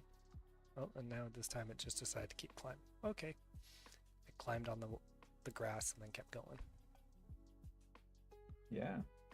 All depends on the angle, which I didn't put a lot of time into ensuring the tile angles are proper, so it could happen. I've run around in here so much that I can see the different places I need to aim for. You'll get used to it, but I also am going to fix that it's not something you have to get used to. I intentionally try not to get used to any quirky things. Fair.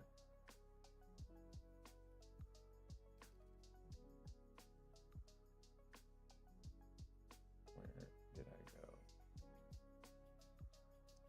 God, there's still so much mountain to climb.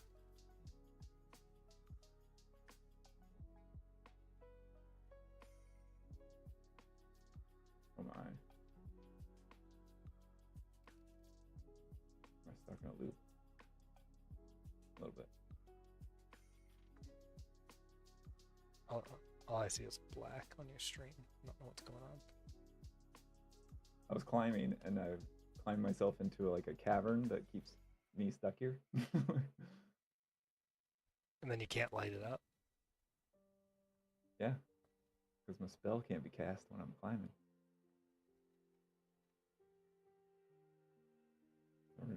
We're gonna jump out of that.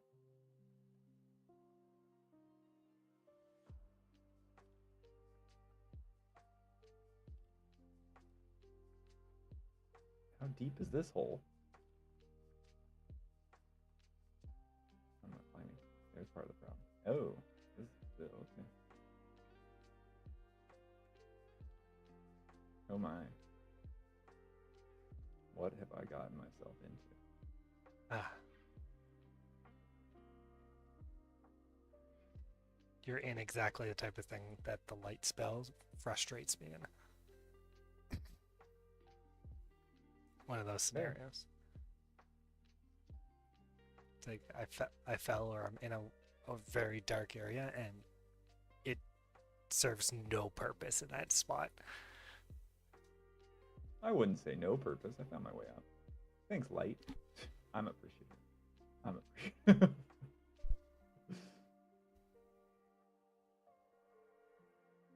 Hey, if that happened in real life, you'd be really screwed because you just can't make a light spell. That's true, but I probably would have a flashlight and it would work better than the light spell.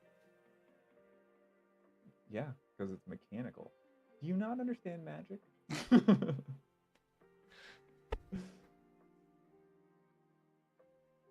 No, I'm just a humble wizard. Ah. Your humility will be your downfall. I made it to the top and there's a bamboo forest up here. Ooh. Wait. Is this part of the same mountain range? No. But that's technically... It's the same mountain range, but I have to jump down to get back up, and I don't feel like doing that. Boom. Sorry, in the shorter one or the taller one? This is my camp. I'm on the taller one, but I'm not on the tallest peak of the taller one. But with the little bamboo forest, it felt like I should. Oh god, oh god, oh god. No! We're good, we're good.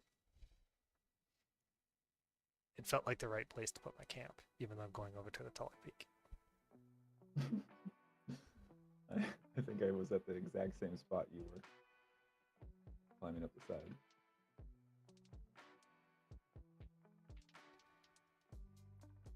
Well, you'll know based on if you find my camp.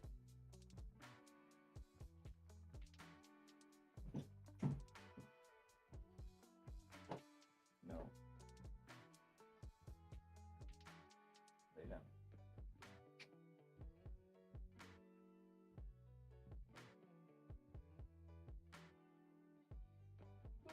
Good night, baby.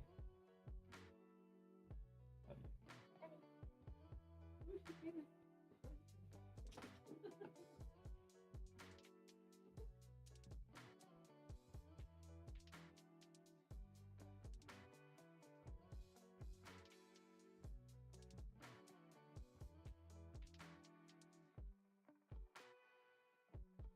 Bum, bum, ba-dum, ba-dum.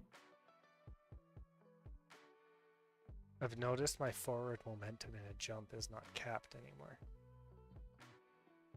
Or maybe it is, but it doesn't feel like it.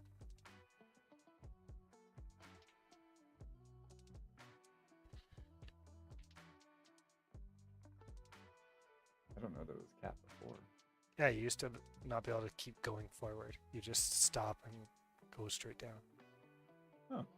This is an interesting generation of trees in a mountain.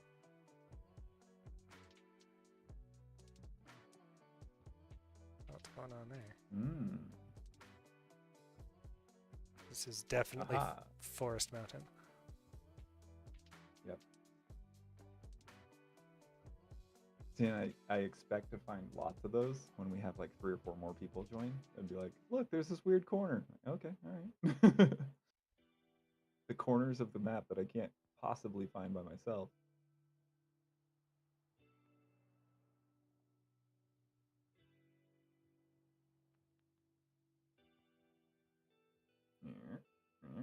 I do find it interesting though, like a lot of the time when we're playing together, we aren't intentionally doing it, but we often go to the same locations.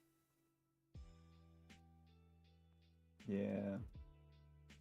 I mean, you were chasing a mountain last time because I climbed a mountain last time. So is the power suggestion how we ended up here? Probably.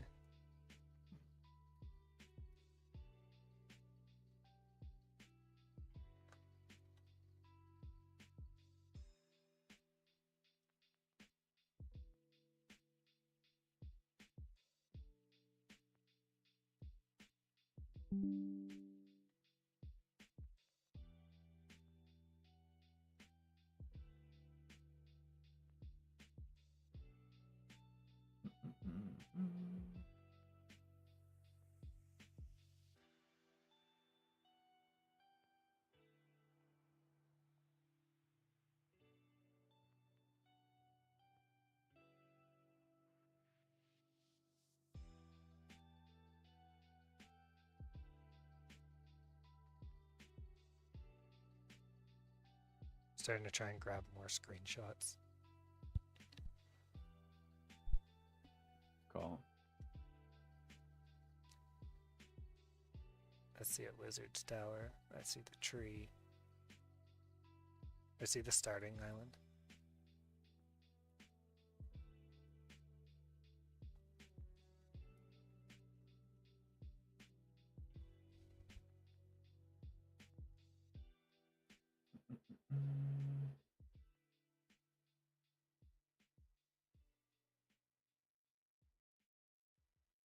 I see my camp.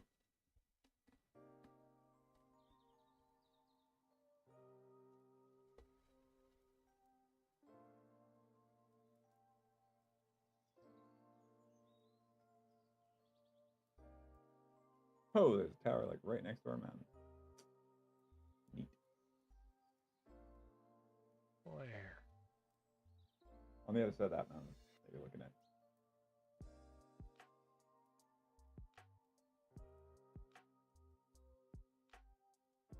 It's like on the other side of where my camp is.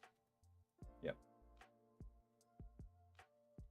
It's another one of the balances that are in the map generation. So there will always be a tower really close to the mountains and one really far from the mountains, and often a third one somewhere in between.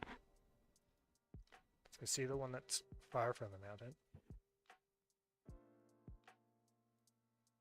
Which means if a lot of people are working together to control the generation, and you purposefully try to, I think the easiest way to do it, probably a grid, but you grid things out so that you end up with lots of mountains. Yes, there's a very good chance you won't have the tower that's far from mountains, because there won't be space for it. Hmm.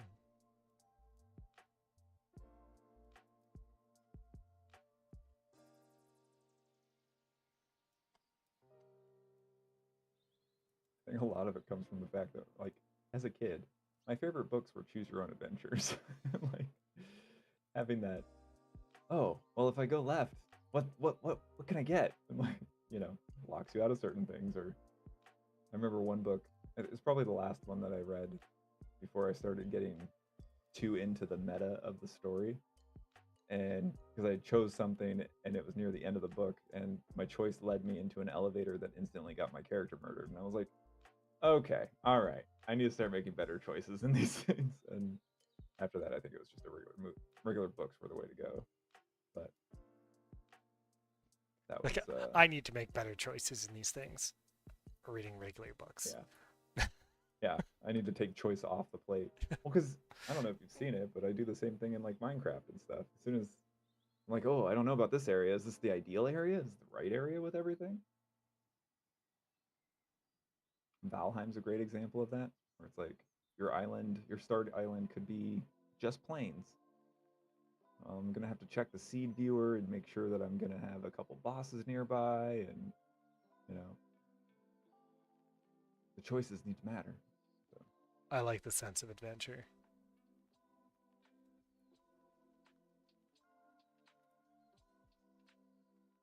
Oh, there's a mushroom in there. I'm jumping down now. Where am I going? Whoa.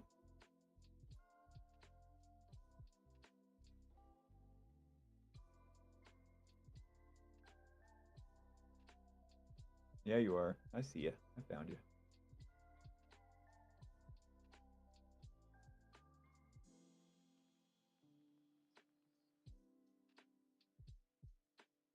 Bye, cruel world. It is so laggy for me. Well, you're moving pretty quick. But that's also, I think there's too many pines at times. A lot to work on in that part.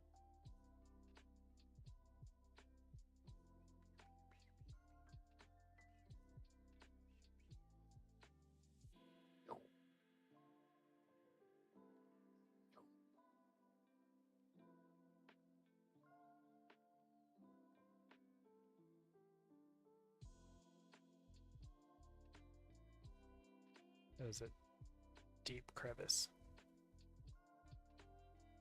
Nice. Oh, I found the obelisk. I knew it was going to be over here.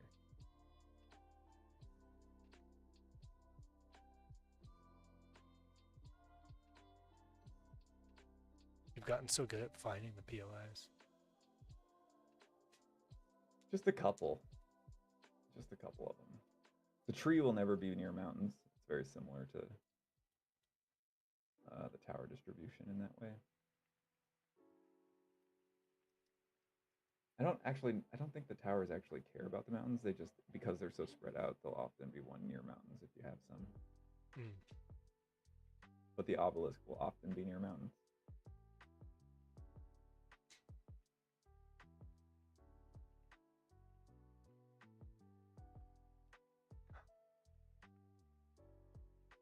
Wait, who did you find, Lexi? My obelisk.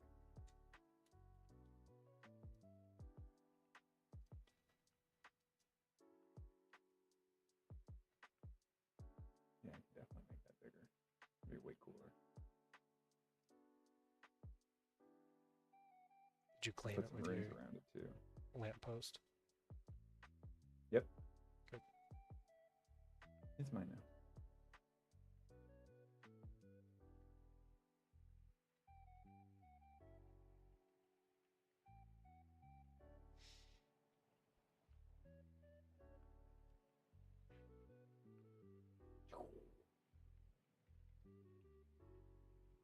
Well, those are out there. It's so funny. I just looked down at my keyboard like, okay, hit the map button. I don't have a map button. Damn it.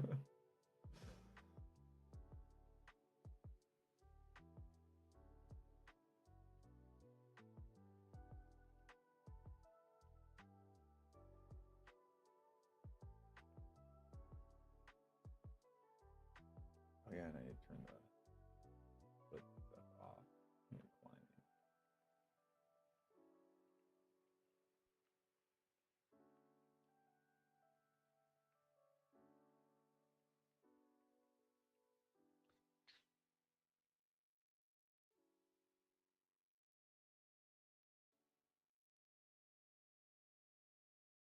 Or turn it. You could turn it. Oh.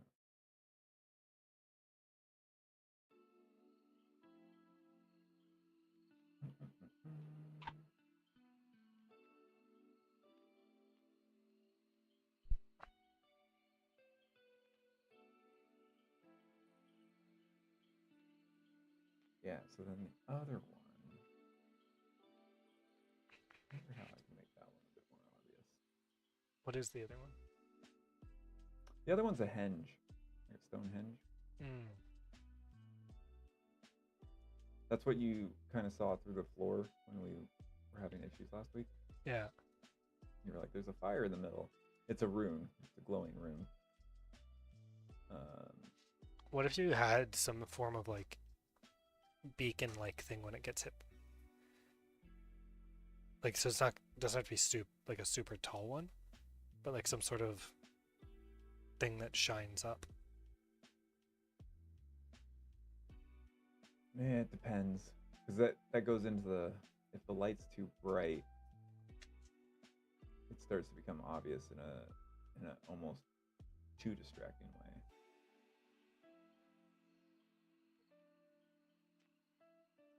Because there are two other locations that I want to have something like that anyway, so it might not work as well for the henge. If it's a Stonehenge type thing, what if you do it based on time of day?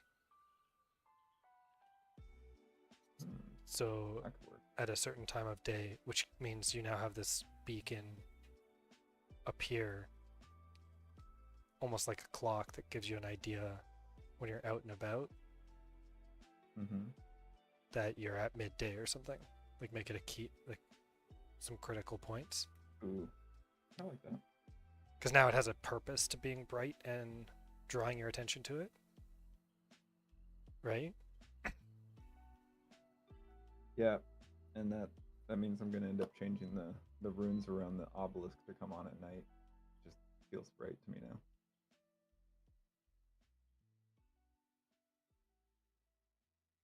Because then it kind of gives them all unique identifying things as well as unique purposes. Like the tree is a gathering point.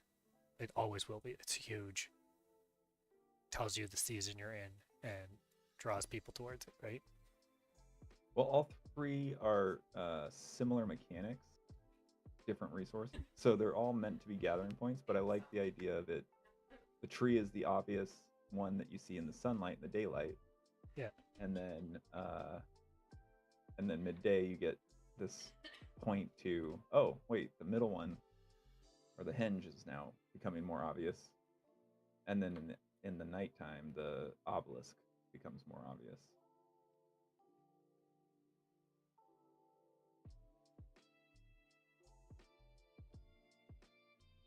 Meaning you always have a clear gathering point as necessary. Right. And even just more directional information to share, right?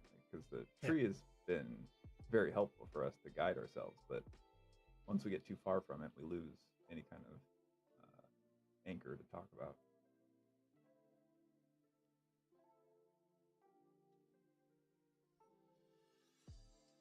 But if we see the timer hits that midpoint, we're like, oh look, our hinge should be lighting up. And I look around and I'm like, oh, I'm really close to it. And you're like, I'm nowhere near it. Okay. We were really going off in different directions at this point.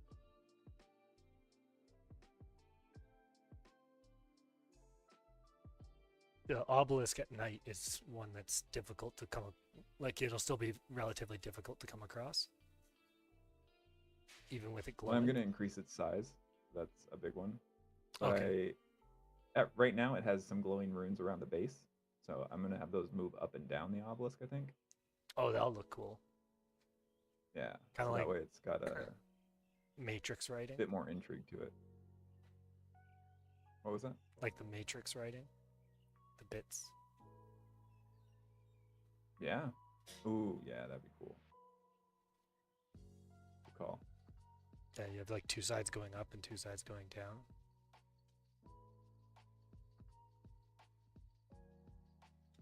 Or just overlapping ups and downs.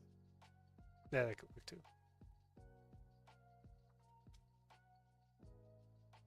Whichever one looks cooler. Or random between the two, because every time I get to an aesthetic choice I can't decide, I'm like, all right, this sounds like it's going to tell you something if it changes between them. Or it's player driven. Like the cube in the spell, and the sphere, for that matter, in the other spell. Even the less so the light spell, because that one I do like the idea of it being a hollow thing. But with the other two, those static meshes are very much placeholders, because I want, much like the color of your spells being a very character chosen thing, I want the object in there to be something that you find on the map and you can choose to put in there, sort of thing. Yeah. In my mind, I imagine having a teddy bear as one of them, so that I throw teddy bears at trees and then it shoots resources at me. I don't know why a teddy bear. It just would be fun.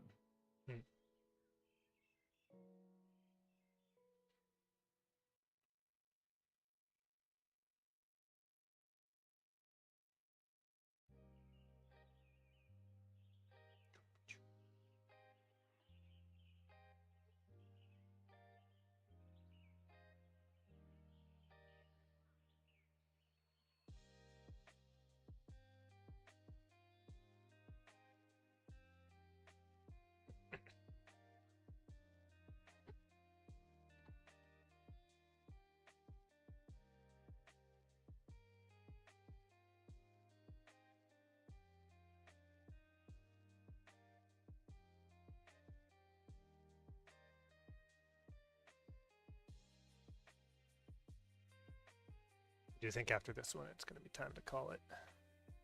Yep, that's perfect. We're both starting to get quiet. Yeah, I'm starting to get hungry. I'm like, okay, have a snack just before stream. That way I can bide my dinner for quite a bit later tonight.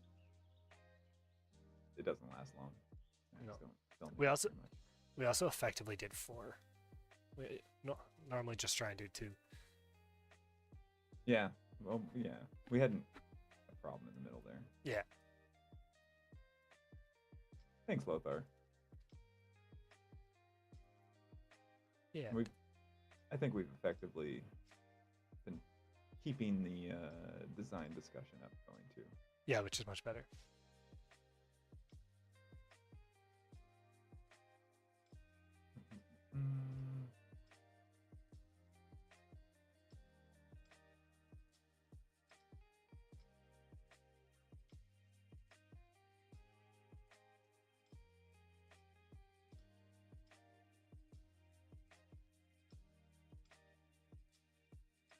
Mm.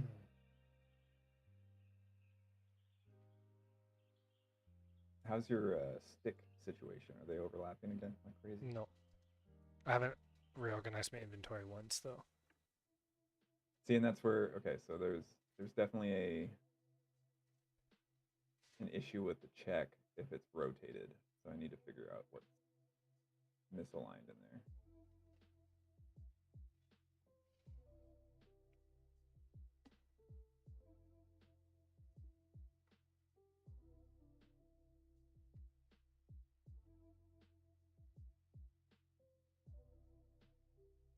I don't see anything over here. I take it it's intentional that camps don't light up too much at night. No. No. The light color is the first thing that I'm trying to get set to a user preference, and it's not, since it's not working for some reason, it's definitely not as bright as I want it to be. Got it. I do plan on those because that was my originally that's why I started with the fire because I like the idea, especially at night, as it becoming more obvious. And then I moved to the lantern because I want that appeal that camps get easier to find and more sort of safe at night. Hey, I found a stone. Like to pick up? No. I think it'll take me back to my camp. Let's find out. Oh, a penguin stone. No, it did not take me to my camp. Where did it take you? Where did it take me? I don't know. Wait. Nope, it did. Okay, there's the obelisk. Yep, it definitely took me to my camp. Neato. Found another tower. See, this is the runes I currently have on the obelisk. Yeah.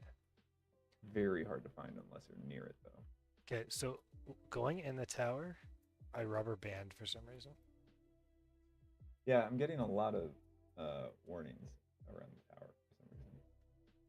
Those were working a lot more reliably before. So I cannot enter the tower. It just spits me out. Huh. Wizard doesn't want me to come in. Yeah, he's a little grumpy right now, apparently. He's like, it's nighttime. No, not welcome. That'd genuinely be a funny thing to do. Ooh. All right. That was convenient. I happened to find a hole right into the underground, just by the obelisk in my camp.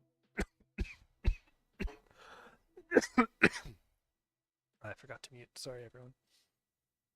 All good, buddy. Coughing into the microphone. It was muffled. It's because I covered my mouth.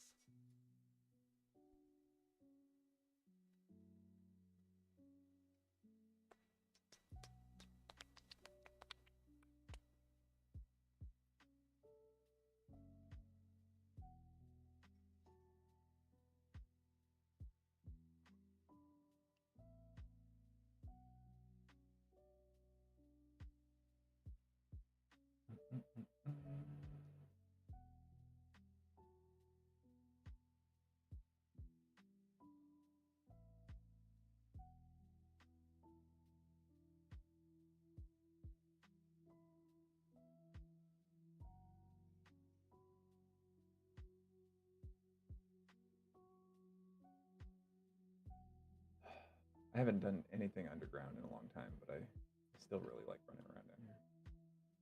It's really nice to be underground. But I've been doing it a lot, so I decided to stay above ground more this stream. Fair.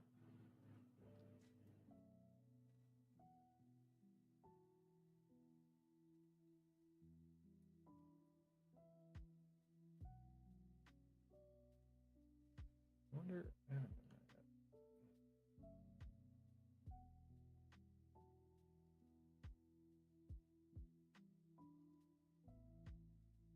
Okay, it's kind of cool when the light goes underwater.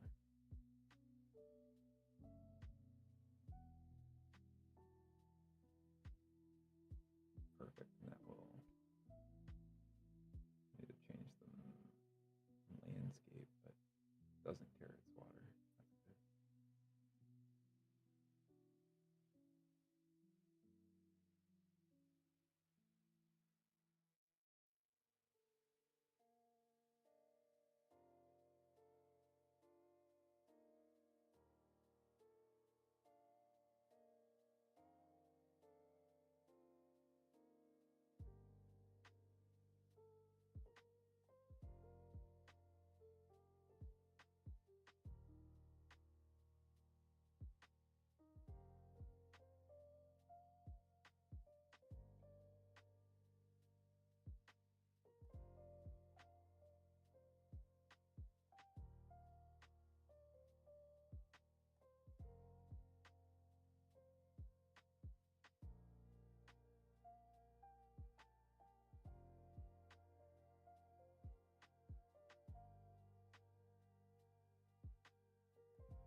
Yeah, I can't. Obviously, I hesitate to put any kind of hard timelines on things. But as the map generation gets more reliable between the two of us, I think we get closer and closer to finishing out the dedicated server stuff. So I guess I need to ask now, like, what are you gonna do this week? Because we need to start getting a few more people. If we're gonna want to start testing with some small groups here. Hmm. I know Maple and Lothar are excited, but we're gonna want a few people, I think. It sounds like this week I should be doing some research on where game devs hang out and that type of stuff. Figuring out Get like, some attention. yeah, how to showcase our streams a bit better.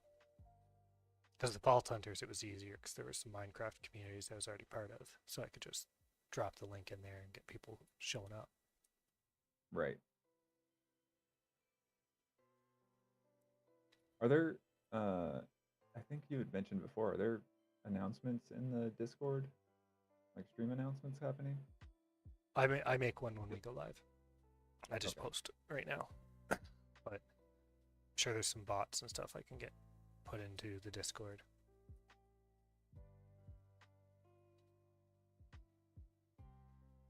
Yeah, that. Yeah, I think that's a good way to go. I'll. I know there's a handful of people that I talk to about what I do throughout the week that aren't in there, so I'll plug them and get them added. Actually, I was hoping last night because my buddy put together a bit of a bi-monthly game group for. I inspired him with the dad's group that I run on Saturdays. Yeah. And so it's kind of meant for like he frames it as like a male mental health hangout kind of thing. And so last night, unfortunately, there was nobody there. So that was going to be one of my plugs last night. Was I was going to be like, hey guys, check out this Discord. And I need to message my brother. I don't think he's been on Discord in forever, so I need to find another way to contact him. Silly international borders. It's kind of what Discord's supposed to make disappear. Yeah, but if no one logs in, then order established. Yeah. Although I won't lie, I'm a little concerned because Discord's trying to IPO. Yeah, like the quests and stuff that have been popping up is not conducive to the tool that we all want. Yeah. So that makes me a little nervous.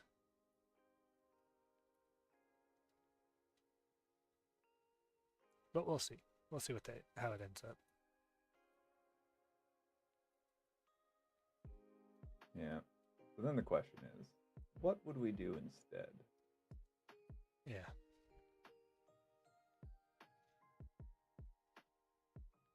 Is that the kind of thing? So you were talking about like people are bringing home their own video servers and stuff. I wonder if that would be the type of thing, is like it gets built into a website or something after a while. If everyone has like their own version of being able to just stay in communication. I feel like it's going to be one of those situations where communities might offload into other things because they don't want to be advertised to the whole time.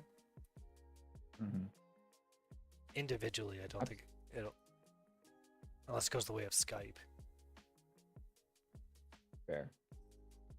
Unless we have another pandemic, I doubt Discord will try to push that far. Yeah.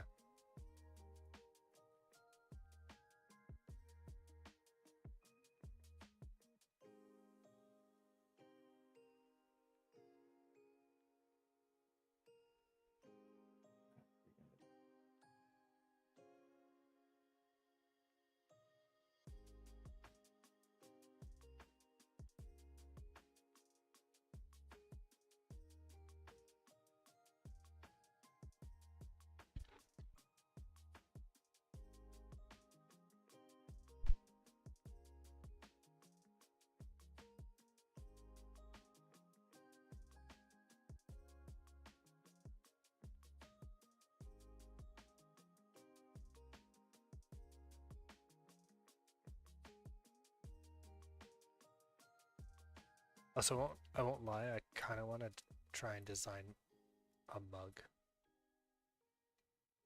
that people could pick That'd up. be cool. But the way that Like I'm that. doing it, I don't know how impacted by tariffs and stuff it would be. Which way are you going? Are you looking at like Printful? Yeah. I mean, they have manufacturing in each country, so I think that would actually sort of Because that's what I bypass the tariff concept. That's what I understood. I have to do some research on that. But we always I like that. have our mugs. Yeah, agreed. I'll make a fire is red mug too, and make the Perfect. inner color yellow. Fair. I should look at, they have backpacks and stuff. I should look at backpacks. Maybe I want to model it something like that. It'd be nice. Yeah. Then we can sort of look at like guild brands to put on things down the road. Not now, obviously, but Yeah. if it has a similar shape, then we can take advantage of that. I'm just trying to look at ways where people can kind of try and help support the game development itself if they want to, and get something in return. Absolutely, because that, I mean, that's very much reflecting on what a lot of our concept is like there's no, like, we're really trying to stay away from the parasitic side of things, right? Yeah. Where it's like, keep feeding it, just feed it, never stop feeding it. So I think that that's a good way to go. And everyone does We like like our mugs. shirts and sweaters and that type of thing. Yeah, we're gonna have that later. Yeah. When it fits properly in various ways. So Well, fantastic, Jeff. I really appreciate tonight's discussion, Yeah. the exploration. I want to thank my game for being more reliable this week. I want to thank you for all the work you put into making it reliable. Thanks, buddy. And Lothar and Maple, your guys' interaction tonight is fantastic. Appreciate you guys. Love the loyalty. Love designing this with y'all. So we'll be back next week. Lots of stuff is gonna. I've got a great list of easy wins to try and, for the when I need something easy to do in between the hard thought things. So yeah, we'll be back next week as per the usual. Right? Next week's what? 11th? Yeah, Right? next week Yeah. we're good. The week after is Easter weekend, so that will. I feel like we might. I'll be away, so that works out great. Yeah, I was gonna say I feel like we would be skipping Easter weekend. Yes, we will be skipping that weekend because I'll be away. I'll be hanging with a buddy for his kid's birthday. It's a tradition we started that we're conveniently able to keep up, so we're definitely going to keep it up. It basically gives Junie like 3 Easters. She just goes nuts over it. Nice. Thankfully, this year we're also honing in on the rewards of Easter and getting rid of a lot of the gross candies and artificial colors and nonsense. So getting better in both realms. Yeah, Just to enjoy it, and we get to ensure we're not poisoning her. we always have gone for like the higher quality chocolate stuff whenever, like things like Purdy's or the good quality chocolates. If we're gonna, when we do any of it. Well, we're finding that like there's because there's a handful of those healthier candies that like don't have the dyes and certain things in it. We're finding that they're becoming more available at like Dollar Tree and things like that now, which is phenomenal. So every now and then when we see them, we pick them up because obviously they don't have a huge stock, so we got to get them quick. But I think like above in the kitchen, there's a really high shelf that currently has a bit of a stockpile. Yeah, I have a 14-year-old. Nowhere safe. He's taller than his mom. Yeah, that would do it. Yeah, we are still going. We're still chatting. We're supposed to have ended the stream. Just yeah, but that's for the week after next. Next week we will be here at the same time, 5 o'clock P. I forget my time zone. Pacific, and and 8 o'clock Eastern. If you're somewhere in between, do the math. I don't. Well, that's why we were late the first week. So, see you guys next week. Enjoy yourselves, and hopefully we are going to start finding better ways of making noise in the Discord, so that you guys have more things to see throughout the week as to what's coming up next. Boom. This guy gets it. Whole lot better than Jeff trying to track GMT for that one job he tried. So that's good. Yeah. You guys have a fantastic one, and thank you so much for joining us. Yeah. Bye, everyone.